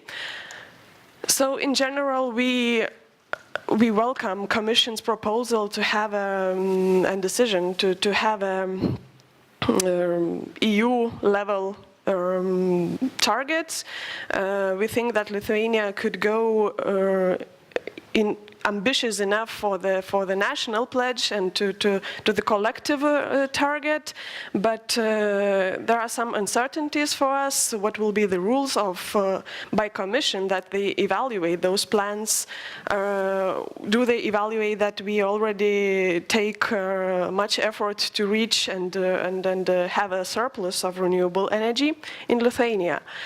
Another point to mention is scheme opening. As I said, we are now drafting the strategy, and it is a real important national energy security question for us to have enough local generation. So we can see a few risks in this point, and to mention that today is not knowing what will be the rules for the playing in this field, like state aid guidelines is not yet presented at all for the next period. And another stressful sector is transport sector. We are very interested what will be the relation to the Commission's proposal for mobility. It was said by Commission representative that it will be this year, so it would be good to see the whole view first, and not to decide on just episodes of transport sector. And we see that current proposal is not so flexible for member state. They are distinguishing second generation and first generation biofuels, so we might see problems with that, as we have first generation biofuels industry in Lithuania. We need to protect the investments that were made. And also biomass sustainability, that is very important for Lithuania, as we have a majority part of resources in the heating sector, especially district heating. It is very important for us to keep to avoid the additional administrative burden, so that the price of resources stay at least same level, and it won't get negative impact for the end users. And maybe the last point to mention is self-consumers. Positive point. We are very happy with the legislation proposed by the Commission in the directive about the self-consumers.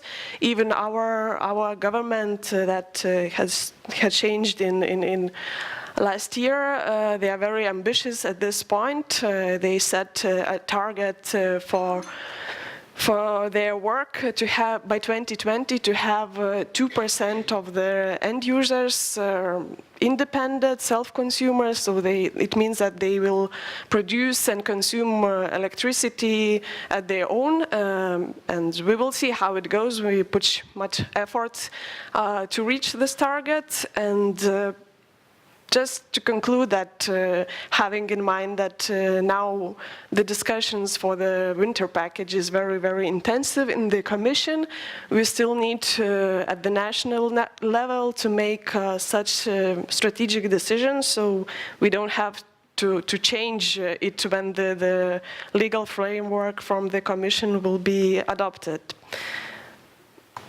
Thank you.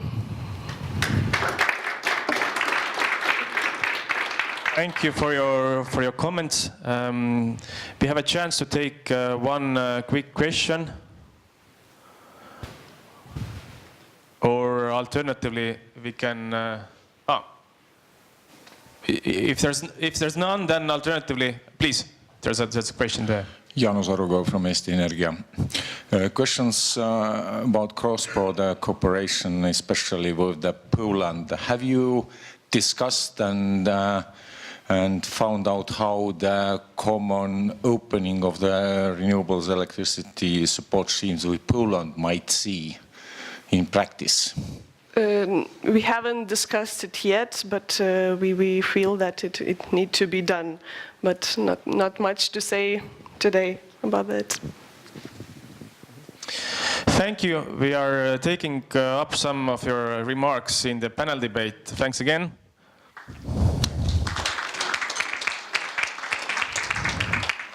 And now, last but not least, speaker today is Jaanus Uiga from the Ministry of Economic Affairs and Communications, Department of Energy, Estonia. Please. Is this working? Yes. It is. Okay, thank you. So my greetings to everyone. Now that I have the head mic, I can stand here and actually see my slides, which is quite good. So some of you might have noticed that I am not written, my name is not written in the schedule distributed to you, so I'm not Madis Lainiste, I'm Jaanus, or maybe someone told me. So I'm here I've been tasked to talk about the clean energy package and the Estonian view on it. However, as it's not a big secret, our presidency is closely coming up. So we've been instructed not to open up too much of our positions, because our goal during the presidency is not to push our agenda, but to get the best deal for the member states. Now, there's no worry though, because Rene here knows probably all of our positions better than I do, so you can ask him. But I have an interesting presentation that I've prepared anyway. So, I will briefly go into 3 topics today. So the macro, the meso, and the micro.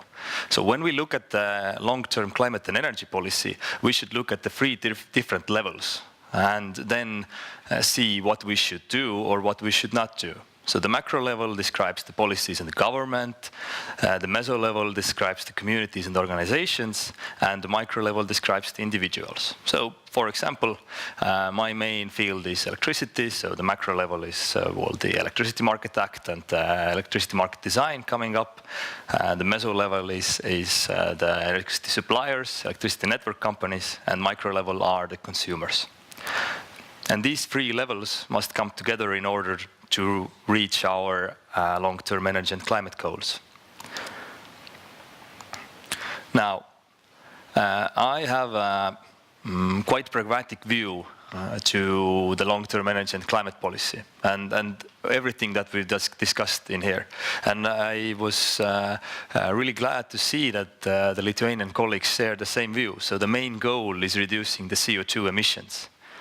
And then you start counting backwards and see what actions should be done. So the way I see it, it's a bit too small though, but I hope you can see it. So there's 3 actions that contribute to reducing of CO2 emissions. So we have this around 80% CO2 reduction target compared to 1990.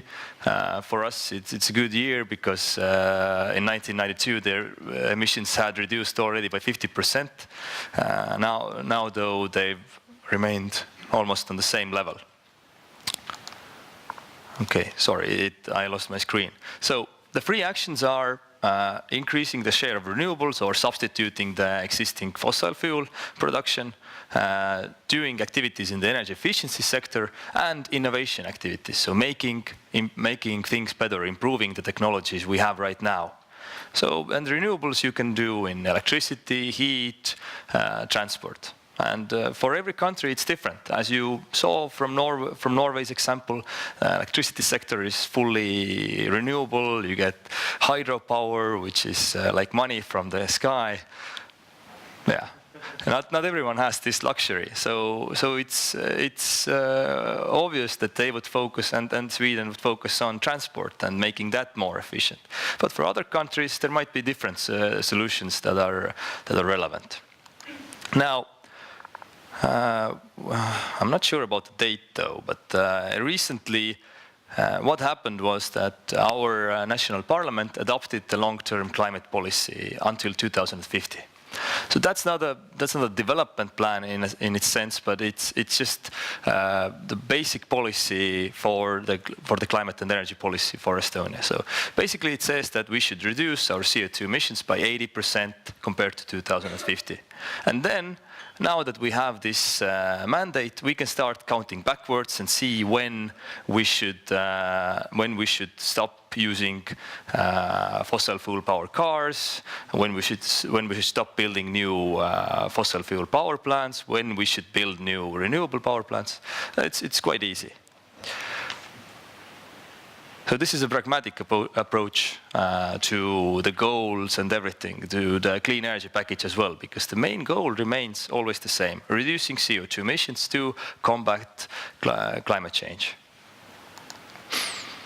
So, just opening a bit our position, so not to leave you hanging with many questions. It's for us, it's important that we could use our own local resources, so biomass. I know there's been discussions of which kind of biomass which kind of use of biomass is sustainable or not. What are the sustainability criteria?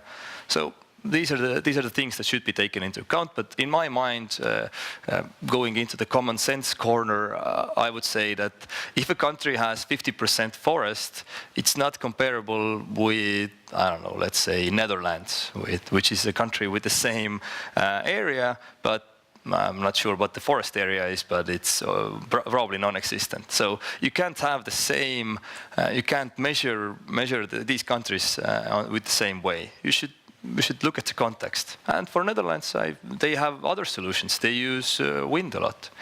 We should use wind a lot too, but it's getting quite difficult to build any wind parks. And our industry probably knows why.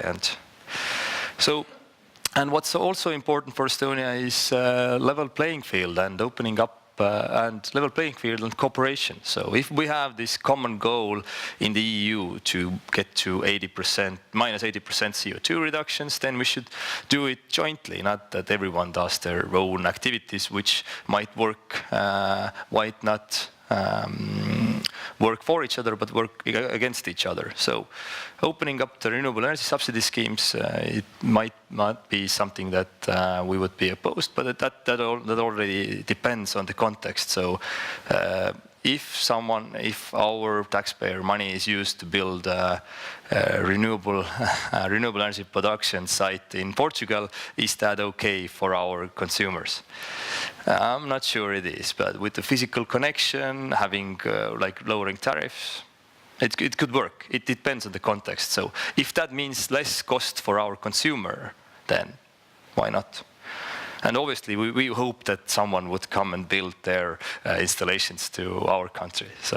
But that's probably the hope that everyone has. Now, I will briefly go into the meso level as well. But as I've been given quite a short time frame, I will not take too much from your time, and will go into these subjects deeply, maybe in another conference. So, The new clean energy package offers many new challenges and opportunities. So my background is electricity, so every time I look at it, I'm like, interesting. There's going to be changes in the electricity networks. Actually, the electricity network companies, when they look in the future, they see significant changes happening. So that makes them. Well, they're interested to see what happens. So if you make an investment that has 40+ years lifetime, and you make it now and it's redundant in 5 years, then you've lost a lot of valuable money, valuable capital. So these are the things that should be taken into account. So if we have the framework in place that says that there will be lots more energy cooperatives, and I will talk briefly about them as well. We have a historical connection with energy cooperatives. If there's lots more of them, then maybe maintaining the grid will be cheaper, and you need less investment, and it's reduced cost for everyone. But if the energy cooperatives appear in the center of Tallinn, for instance, then it will be higher cost for everyone. So it will be quite interesting. So there will be lots of new opportunities for innovation, new business models. I hope we can use them. Now, on the micro level. So this is a topic that was briefly covered by the previous presenters. So the goal of this package is putting the consumer into the heart of energy markets. So that means more local production, more local renewable production is quite good. Why not? So it coincides with energy efficiency as well. It doesn't matter much whether you use less electricity by turning off your lights, or you use less electricity by producing electricity on your own. So going into energy cooperatives, it will be interesting to see, because right now the directive is a bit vague. So and the way I understand the Commission is that for them it would make sense that the cooperatives can appear everywhere. So we have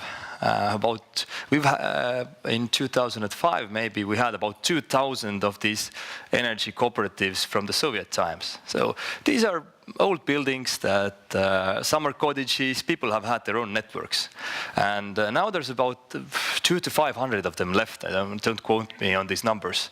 And what happened was that the first 40 years were quite good, but they didn't invest into the grids. So the people paid something to some guy who was maintaining it. There was some investment, but not sufficient. So now our network companies have to take ownership of these old energy cooperatives and invest into them again. So that sounds to me a bit like free riding. So maybe that's not something that we want. If becoming an energy cooperative goes hand in hand with the obligations as well. So if you have like maybe 50 people depending on your network, eventually if you like raise your hands like, oh shit, we forgot to invest. Okay, the country won't say no, we won't take you, but the rest of the consumers will have to pay more. So that's a risk factor to look out for. That's something that we have historical knowledge, and it's still being solved. So there's several cases every year, and some cases never end. It's like years and years of court. Going into court, someone says that, oh, I paid for it. No, I didn't. So it's quite interesting. But doing energy cooperatives in places where it's reasonable. So I have this simple example of like the cost of electricity distribution in the center of Tallinn is about 10 euros per megawatt hour. Well, if you do these rough average calculations. But in a rural area, it could be up to 120 euros per megawatt hour. So Like, if you would do an local energy community in this rural area, then that means less costs for all of the consumers. If you do it in Tallinn, that means higher costs for all of the consumers. So that's a choice we will face. So eventually, it all comes down to the question: will the energy communities be able to handle the new responsibilities? So thank you for listening. If you have any questions. Thanks a lot for this philosophical overview of Estonian position. We do understand your situation, but I see that there's one quick question before we go to panel debate. Please.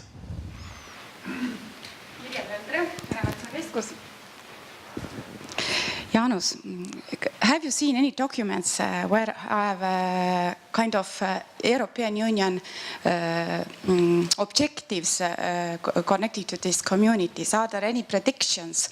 What is the proportion in after 10 years, 20 years? And what is the proportion of the consumption of communities from the energy total consumption? Have you seen any documents? I have to admit that there's like 1,000 pages of impact assessments for the market design, and like there's 4,000 in total for the package. So I haven't seen it quite yet, but I don't think they have these projections. They just want to enable the framework. So there are examples all over Europe. They might not call themselves energy cooperatives yet. But this was the rationale behind the Commission's thinking. They would want the consumers to be more in the heart, so they would want this framework to be set up. But the short answer is no. Yeah. Thanks a lot. We have a chance to ask questions from Jaanus Uiga in the panel. And now I would like to invite all the panelists on stage. Knut Kropelian, Eva Centeno-Lopez, Tovile Almanite, Jaanus Uiga and Dirk Hendriks, please.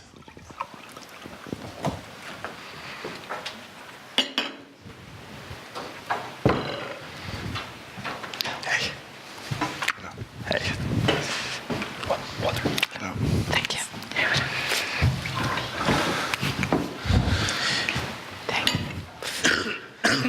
It's a rather difficult job to moderate this discussion, considering how many points were raised during the presentations. But let's try to do it. Before I turn to our panelists, I would like to ask a question from the audience.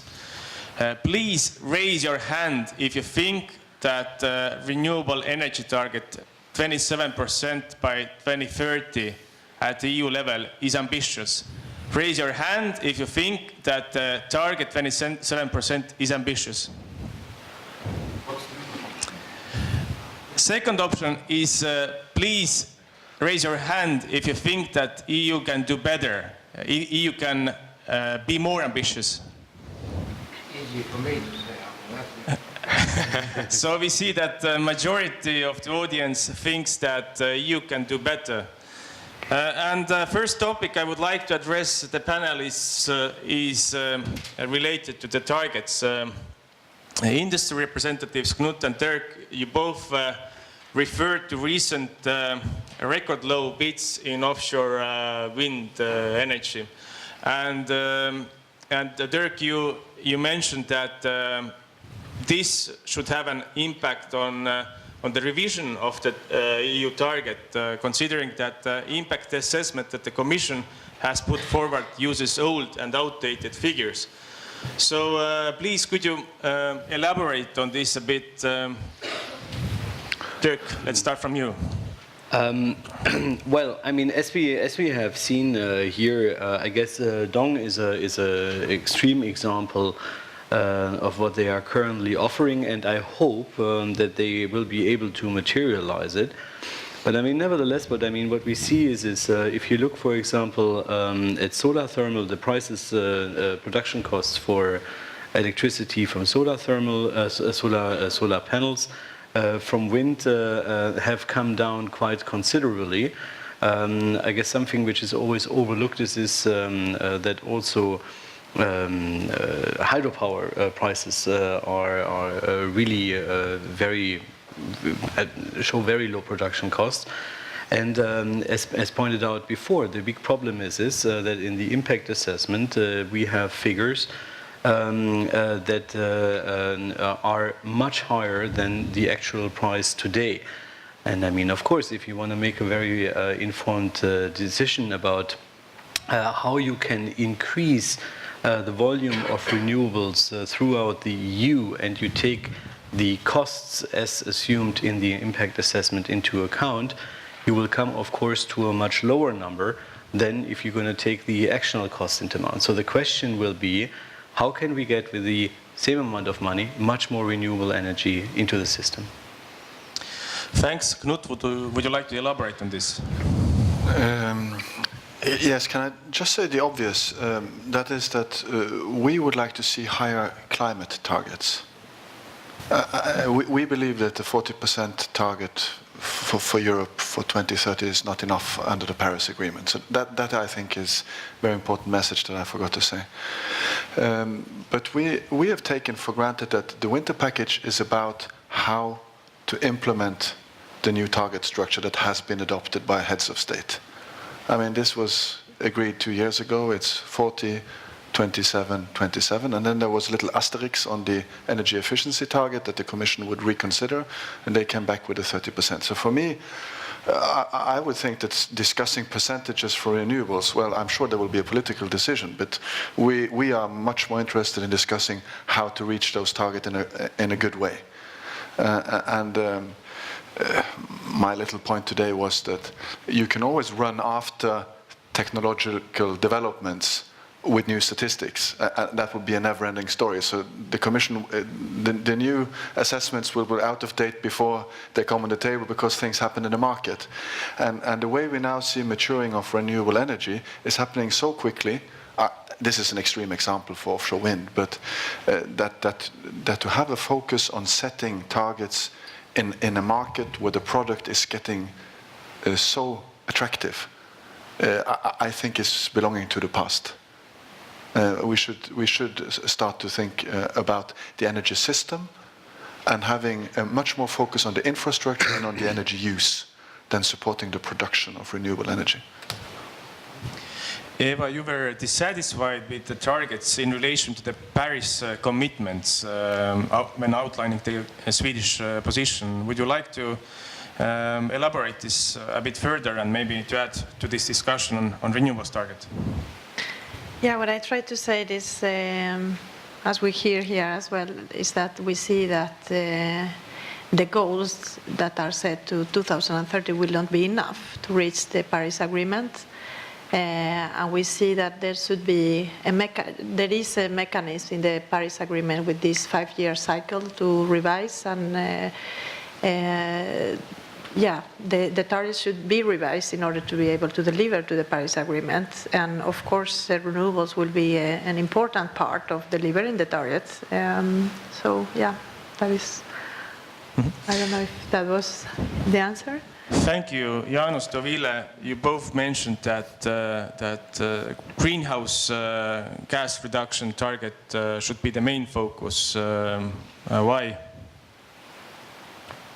Yeah, it was like said, I think by Knut, that the greenhouse gases target they only have sanctions with together, so we should focus on that. And what I wanted to say in my presentation, that Lithuania is pretty happy to have this flexibility, so the country can look at the national level and make the best optimal set of policy to identify its problems, like in transport or agriculture. So I think the flexibility on those targets is really a good chance for the country.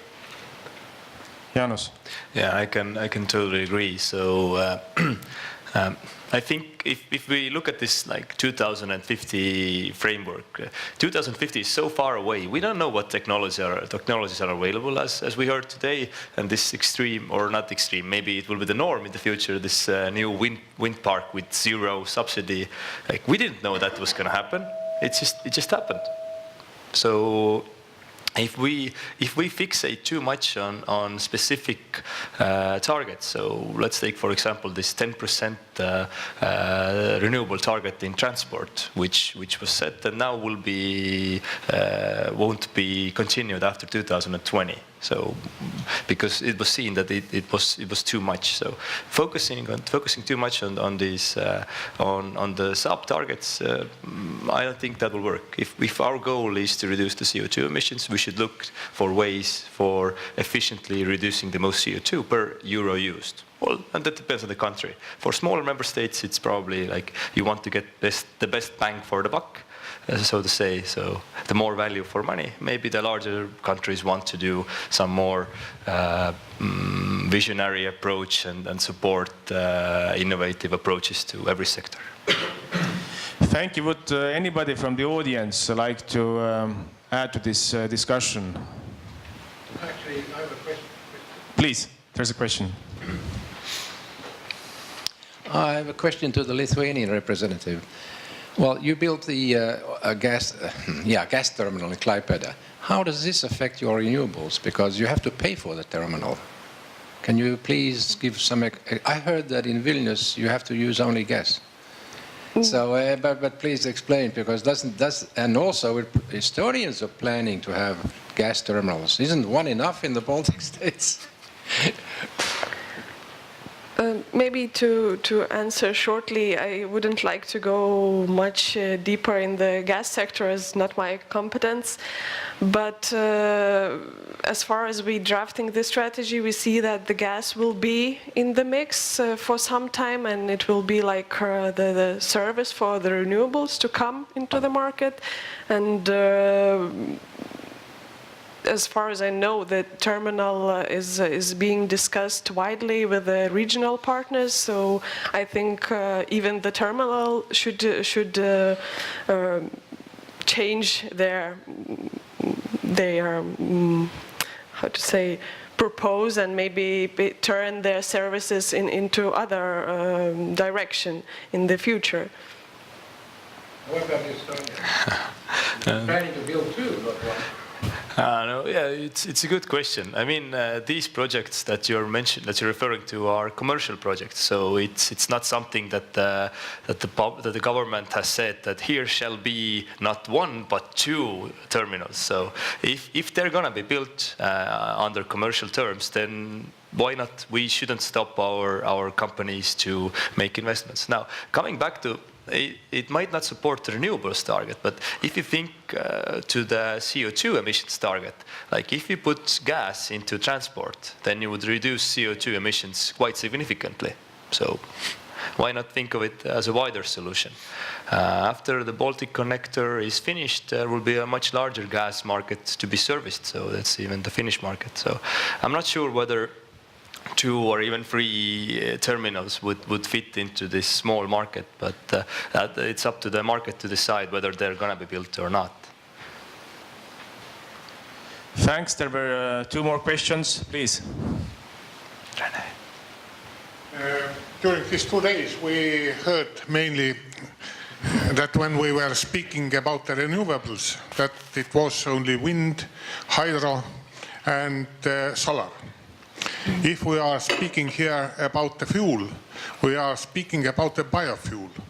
But why we are not speaking about the renewable fuels, for example, hydrogen and so-called mixed fuels, where the renewable part is simply the same water? To whom would you like to address this question? To all. To all. Would anybody from the panel like to take this question?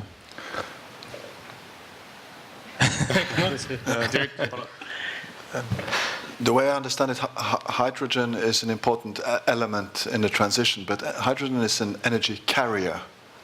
It carries energy. No, it can be directly used, for example, for the electrical energy. Yes, so it carries energy, but it's not a way of producing energy. So yes, so for example, electrification of transport can happen directly through charging of vehicles, but it can also be used to produce hydrogen, which is again used in vehicles. And in the transport strategies that we develop within the business association in Norway, hydrogen is a very relevant element in the heavier transport segments, partly on rail, but also on road. Dirk, would you like to? The only thing for hydrogen, of course, is that it is quite energy intensive to produce. And so, I mean, if you are not using then the energy from renewables, hydrogen can be counterproductive and not be regarded as renewable. So there, I guess, needs to be that needs to be checked. Jaanus, please. Yeah, I could complement what's being said. Is that when we look back into year 2010, I don't think there was much talk about wind and solar at that point. So I think it's about the maturity of the technology. So it's not cheap enough yet. So it's not widely spread enough yet. Maybe in 5 to 10 years' time, we will only be talking about the fuels you were saying, or maybe wave energy. Who knows? Thank you. There was a question here.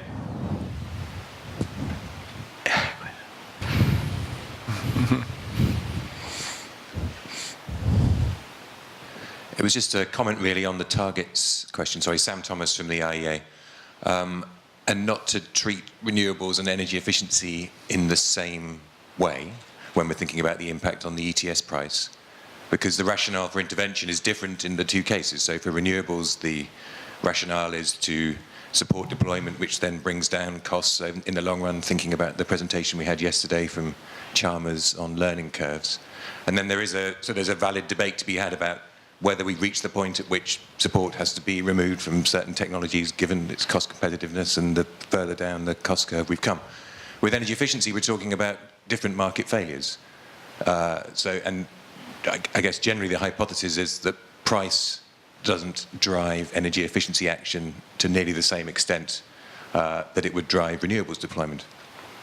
So there will still be a rationale for intervention on energy efficiency, which of course will then have an impact on the ETS price to the extent that action is happening in the electricity using sectors. So I guess it's just a plea really not to think about the renewables and the energy efficiency targets in the same way when we have that debate about the ETS price. And clearly the answer is to put energy efficiency first, do as much energy efficiency as possible, sort of up to the point at which it's still cost effective, and then we need to think about adapting the carbon price, or sorry, the ETS system, if the carbon price within that system is something is a primary objective. So I guess my plea is really just not to think about renewables and efficiency in exactly the same way when we're thinking about impacts on the ETS market.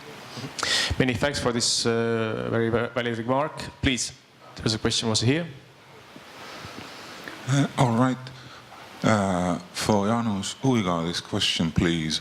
How would you imagine manufacturing small-scale industries' appearance in rural areas at this cost of energy price you provided for comparison 10 times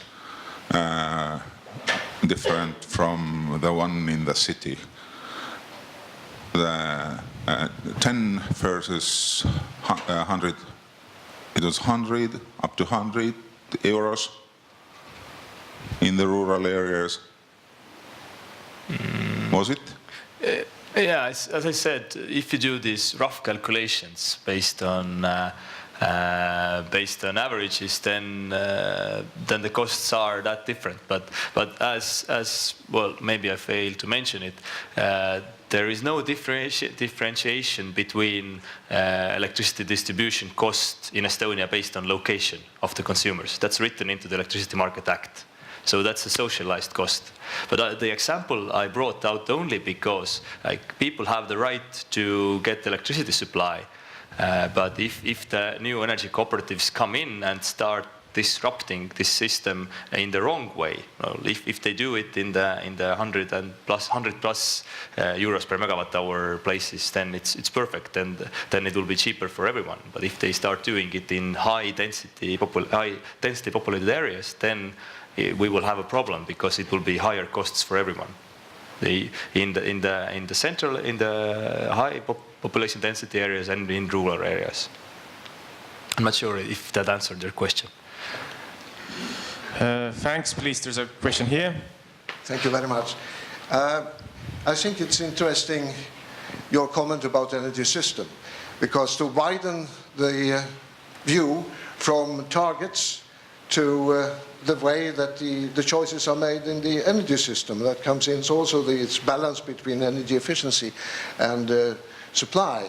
I would like to widen that picture even more, and especially if you look at the Nordic-Baltic region as one region, and ask what will be the effect of choices within the energy system on the industrial structure.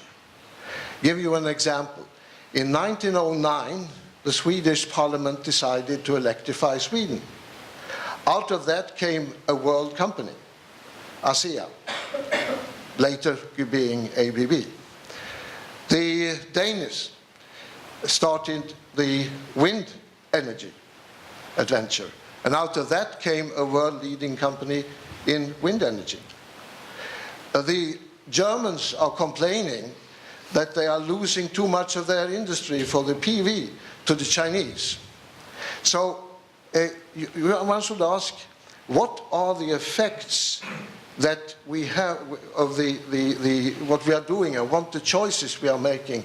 What will be the possible effects on the industrial structure? Which of course means that we have to start to look into what is the industrial structure today. Is it able to benefit from the choices that we make in the energy system?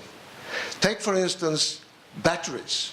Battery is going to be a major important technology in the future. Where are the industry in the Nordic-Baltic region that could develop and help develop the batteries? I can speak about other things. I know the Norwegians are working very hard on offshore wind, for instance, and just using the Statoil.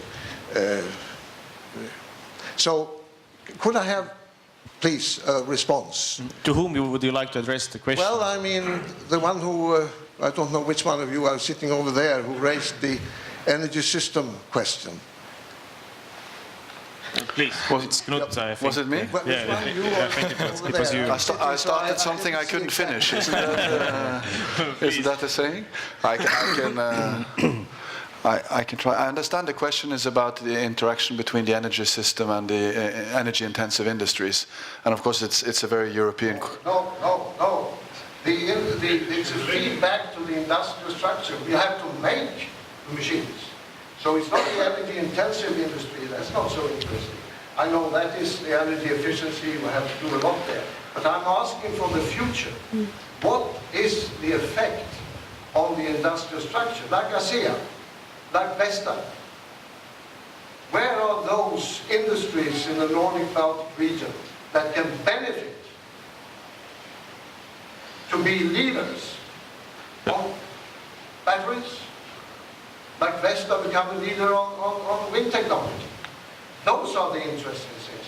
But there is development, there is economic development, not seeing the energy system as an island. I can just tell you that we had a government group consisting of Connie Hedegaard and a central Norwegian person in the finance markets who got that questions from the government 2 years ago. What do we need to develop green competitiveness in the whole value chain in Norway based on the green? Yeah. And they gave a report a couple of months ago where they had a couple of good ideas about how to strengthen this. And we tried to participate. And there are lots of nuances in this, of course, but I think what we tried to give as an example was the electrification of transport. Is this a change?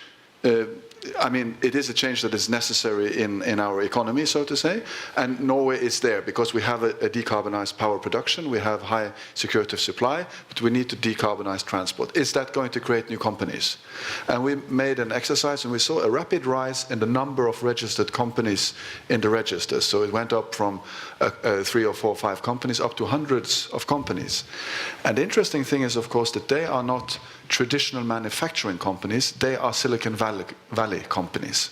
They are digitalizing companies that operate in the new economy, because they try to optimize the interactions between the customer and the market, for example. And they are a bit more difficult for politicians to like than the traditional industries that you can really see that are hammering out products. So I'm just trying to explain, yes, I think we see some seeds for the things going on in the electrification sector. But we, as Norway, unfortunately have not been able to build a very global player in hydropower, for example. Statkraft is partly there, but no real manufacturing business. I'm sorry if that was, but you're at least nodding a bit. Yeah. Dirk, would you like to also? Yes, I would just like to add here what we see is that if you're going to have a vibrant domestic market, for example, for renewable products here or throughout the EU, this is a fantastic basis to use specifically European companies to export their products and their know-how to other countries, and either to maintain leadership or to get leadership in these areas. For example, in 2 weeks I will be in South Africa and will promote the Renewable Energy Cooperation Program between the EU and Africa over there.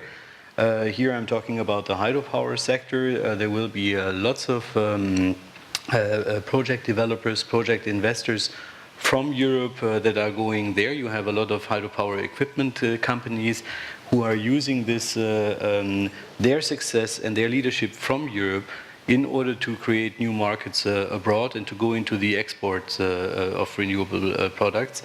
And I mean, like for example, going to ocean energy. I mean, here Europe is quite in a leading part.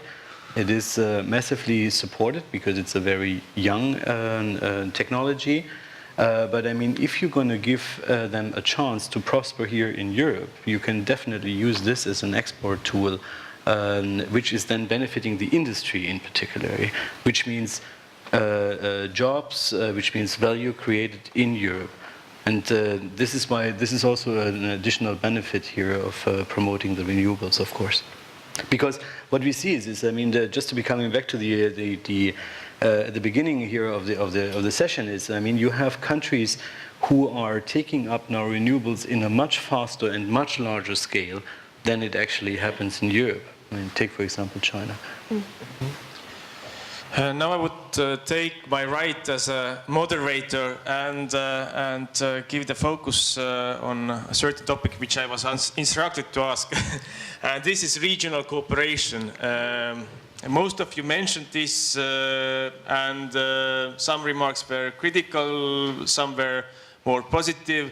And I would like to ask your thoughts. How could we actually further the cooperation in this Nordic-Baltic region, whether the measures proposed by the Commission in the market design proposal are sufficient, or what could be the concrete steps in order to cooperate more closely at a regional level?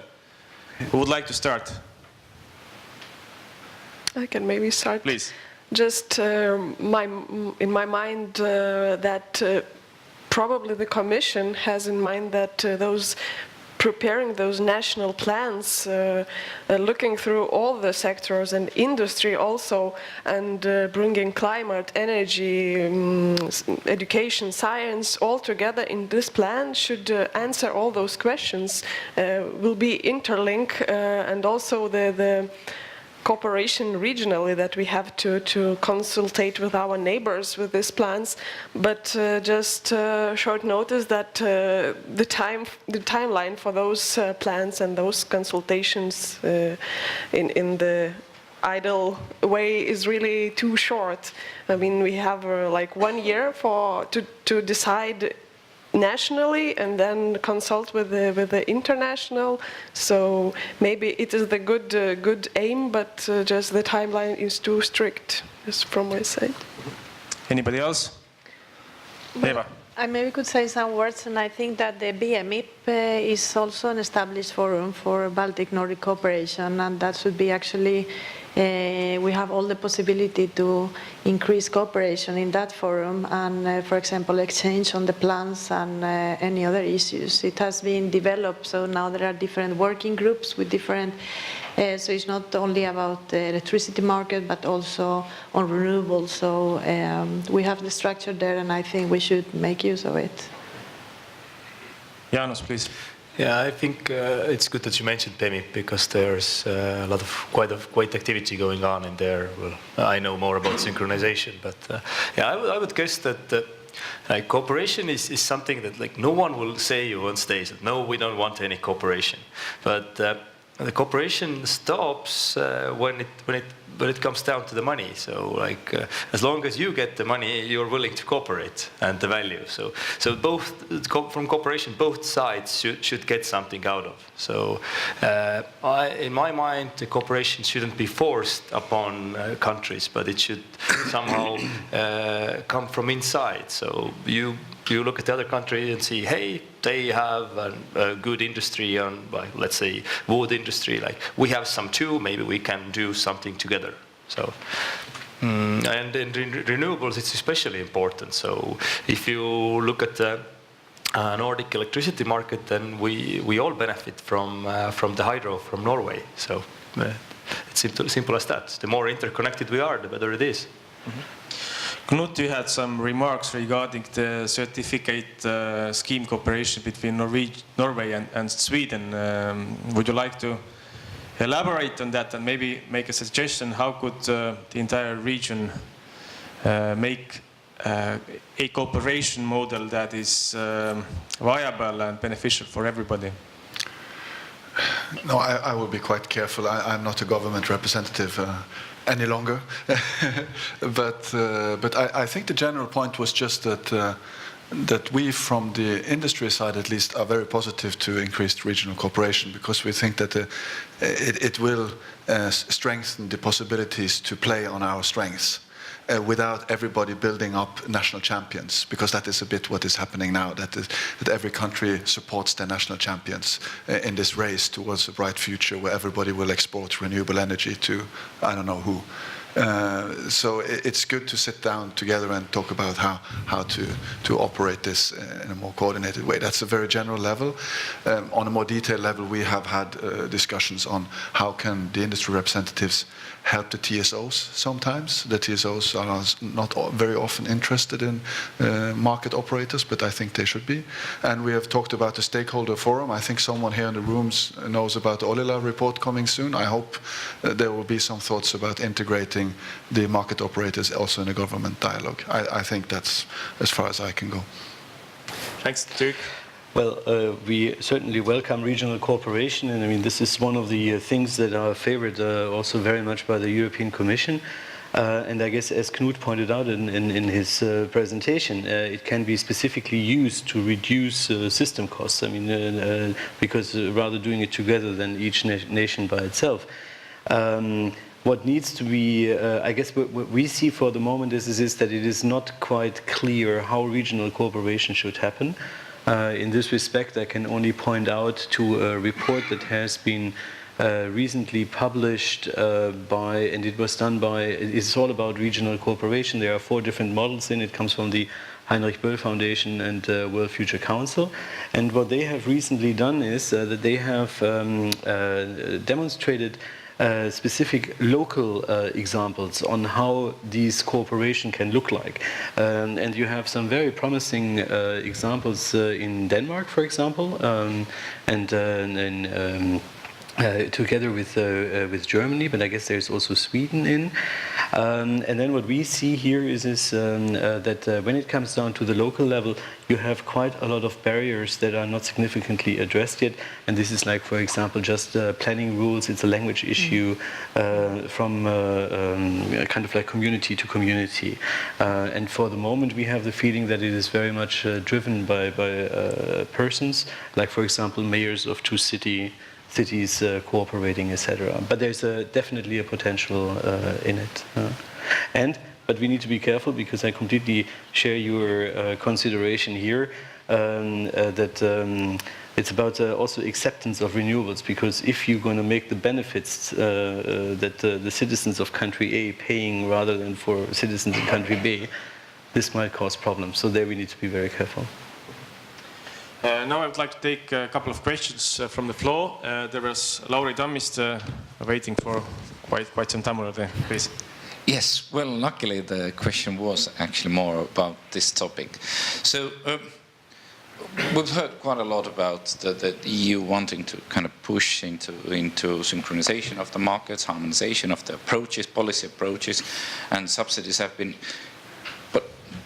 But realistically, what are your projections in 5 years' time? How much progress have we made in terms of the regional, I don't know, common approaches to subsidy schemes or regional harmonization of the approaches? Or will we end up in a position that actually there's no need for the subsidies for renewables anymore by the time that we have agreed on European common approach? You know, which is more likely? That we don't need the subsidies anymore, or that we reach regional mechanisms or pan-European mechanisms? To whom would you like to address this? Who would like to start? Jaanus, please. I can start. So whether it will be no more subsidies needed before we reach a harmonized subsidy scheme. So now there's two parts of this question. For the last part, I don't see the need for a full harmonization of the subsidy schemes. Yeah, I do see the need that it should be auction-based, and like this is what we've been trying to change in Estonia. That we started just by giving money on top of the market price and not fixing the upper limit, and looking at the technologies. So this auction-based approach, when you look at the example of Germany, it's extraordinary, outstanding. So maybe that's some kind of similar framework that we should have. But for having EU level decision, like what kind of technologies to support that, like you guys can get wind energy subsidies for 5 years and you will get solar, I'm not sure this should happen. So a common framework, like saying it should be the least cost for society, except for trying to do innovation. Yeah, why not?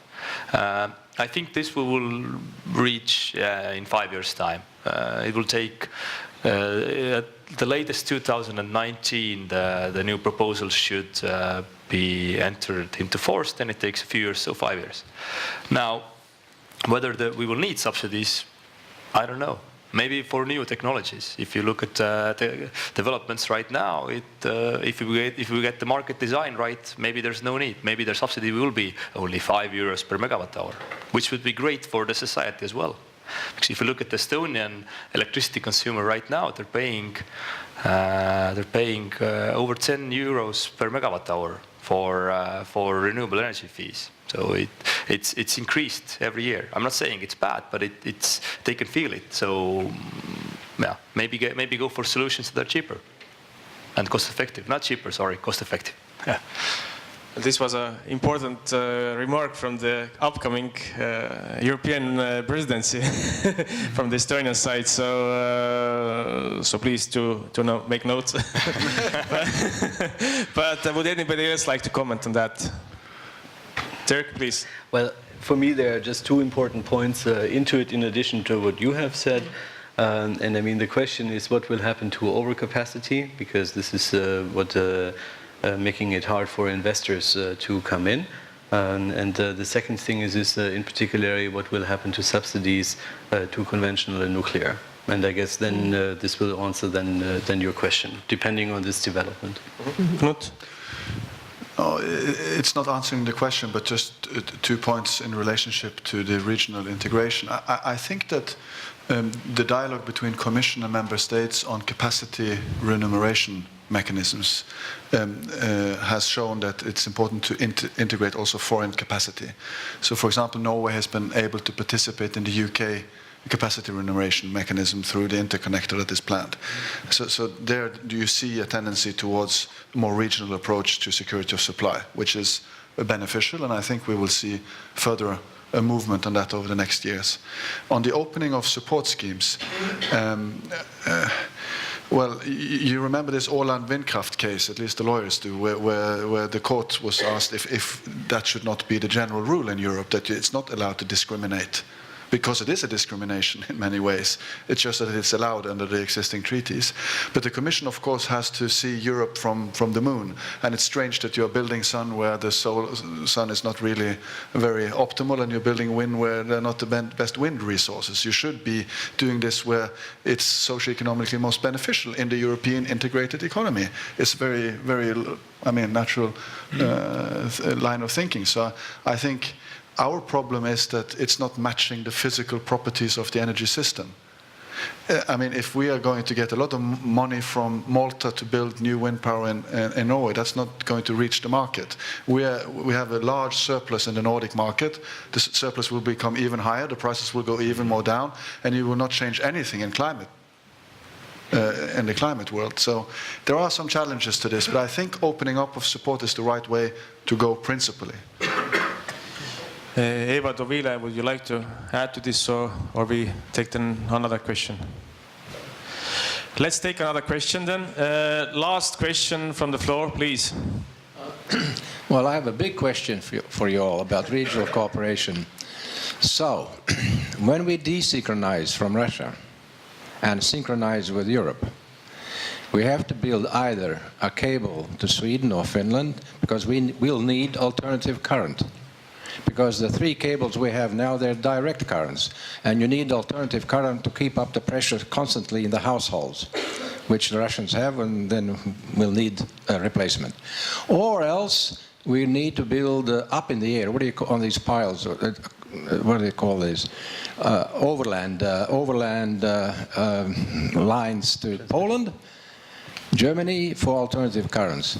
So what do you think about that? Should we build a cable under the water to Sweden or to Poland? Or is Poland in our regional cooperation, Nordic Baltic? By the way, the cables are more expensive, as you know. But the cables under the water, they are becoming less and less expensive. So how long can we wait until it goes down? But I can say one thing, I know, that without European structural funds, we cannot build those. So can Norway step in or Sweden step in? You know, what happens when the Brits leave? What happens to the structural funds? So, this is the big question for you. Please answer. What do I do in my parliament? So, where should the Baltic states synchronize to, whether to Central Europe or Nordic countries? Who would like to start? It's a very difficult question, I believe, but let's start from Janos then. Yeah, I can start. So, it's not that difficult. So, you need the Baltics cannot desynchronize or synchronize by themselves. You need the consent of the receiving country or the receiving countries. So, in case of Central Europe, you need Poland plus 2 others. In case of the Nordics, you need Finland, Sweden, Norway. So, it's simple math. So, it all comes down to because the costs are roughly the same if you look at it. If you go into this that you would like to have about the same level of security of supply as we have right now, then you should need another cable we have this Litpol link, the Litpol link, the only one we have now to Poland. We should need one more because then we have the proper level of security supply plus the ability to maintain our own synchronous area. If we go to the Nordics, then we would need 3 cables just in case something happens with free AC cables, because you can.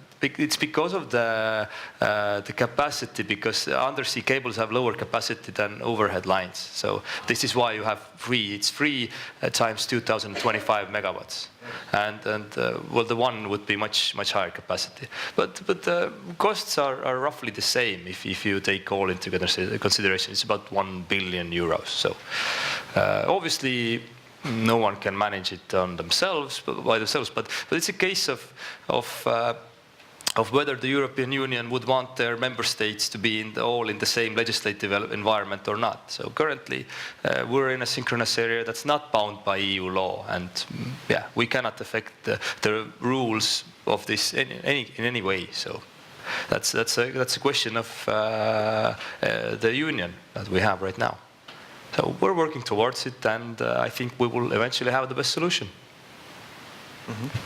Eva, maybe would you like to comment on this very difficult topic? Yeah, I'm afraid I'm not able today to answer to that issue, but I guess this is an important issue that is being discussed, and there are several forums where that is done. So, and this is a responsibility of the transmission system operator as well to see which interconnectors that are actually more cost effective. So this will be properly analyzed and discussed. Tovile, or no? No, I take my chance not to speak at this point, but as far as I know, discussions are going, and I think they will find the best solution, but not working with this question, so... So it needs political will and good deal of negotiations. But with this, I would like to thank our panelists. Let's have a good round of applause.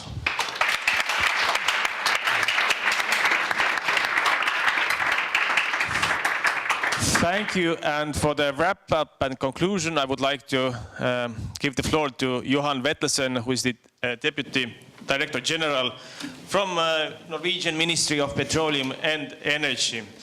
You will have a very difficult task to really wrap this event up with some really excellent speeches and comments from the panels as well. Please, the floor is yours. Thank you very much. I think it's an impossible task to wrap up in 10 minutes. But the ladies and gentlemen, conference participants, I think it has been a real pleasure to attend this conference and being part of the organization. We know that we are in a very dynamic energy policy context at EU and European level.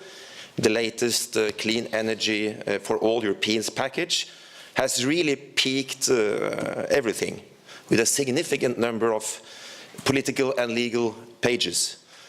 Some have claimed today and yesterday that this maybe is too much, and that you have to think through the good regulation.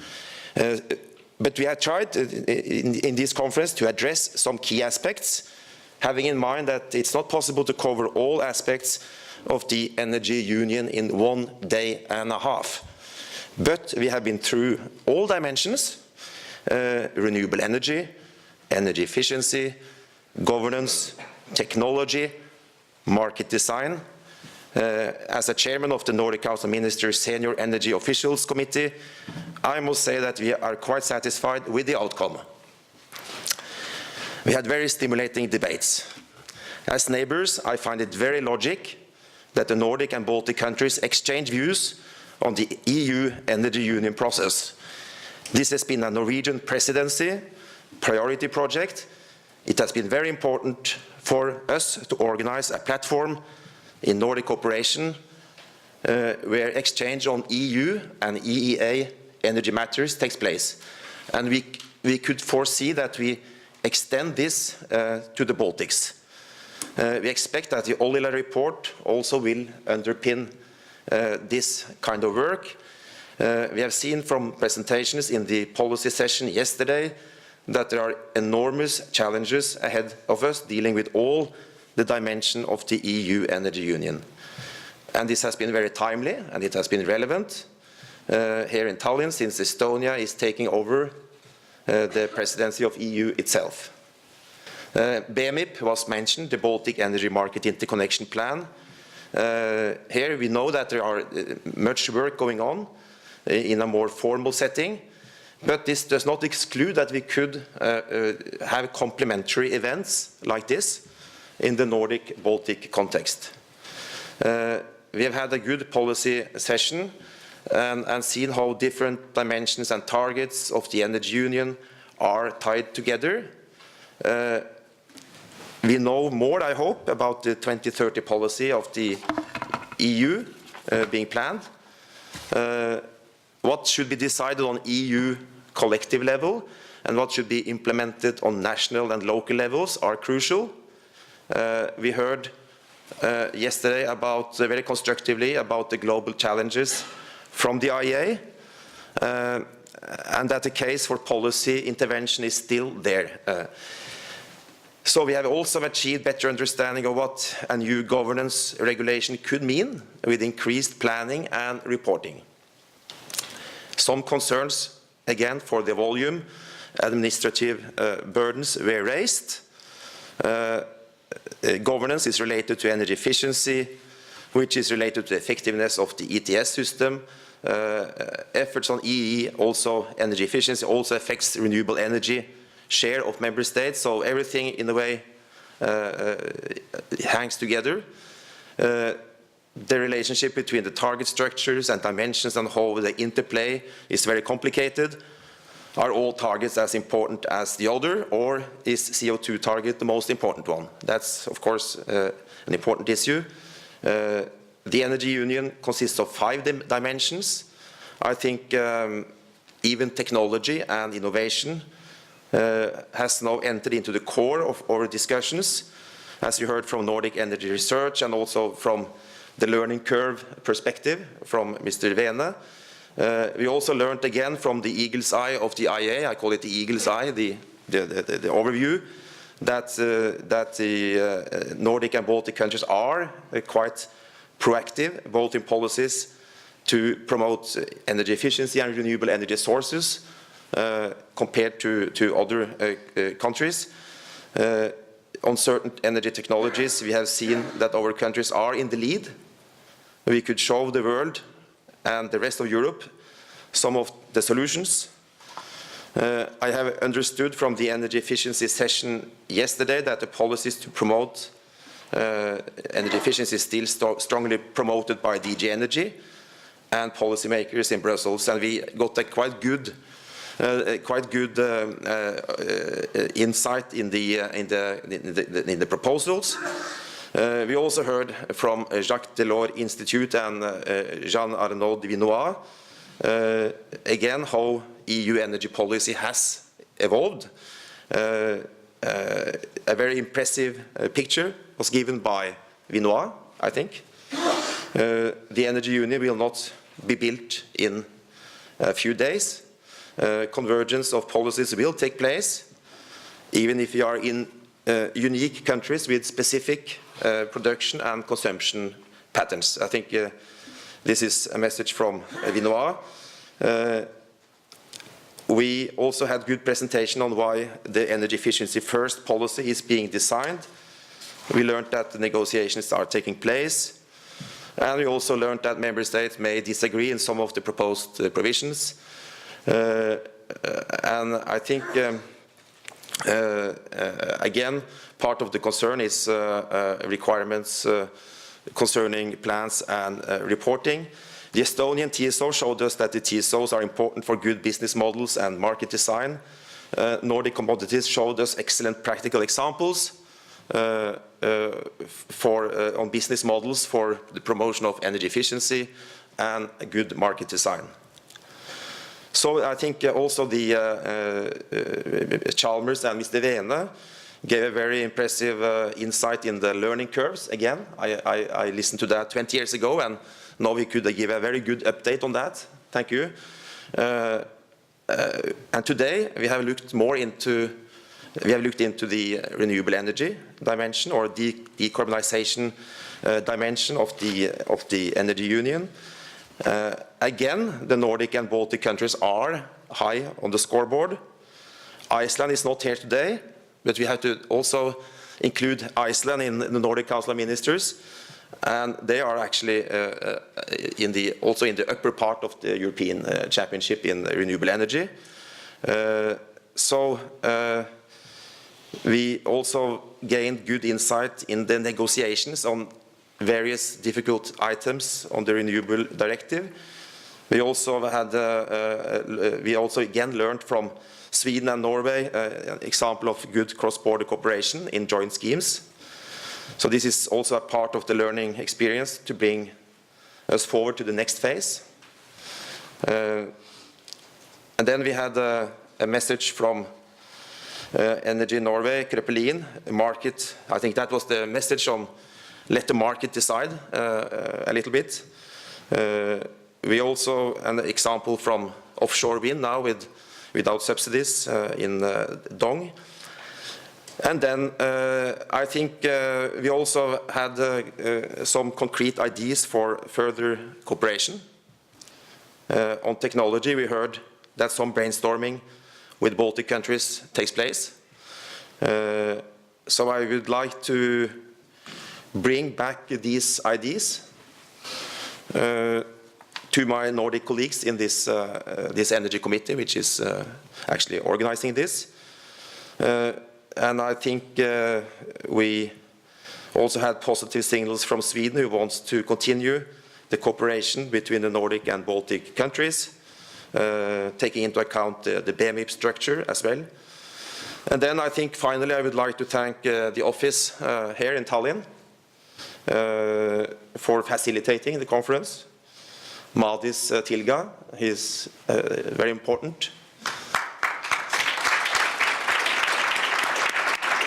And I would like to thank Christer Haglund, the boss here in Tallinn. And then I think I would like to thank all the speakers, the audience, the panelists, and the debates. So that's, we can give an applaud also for all these. Thank you. Thank you very much.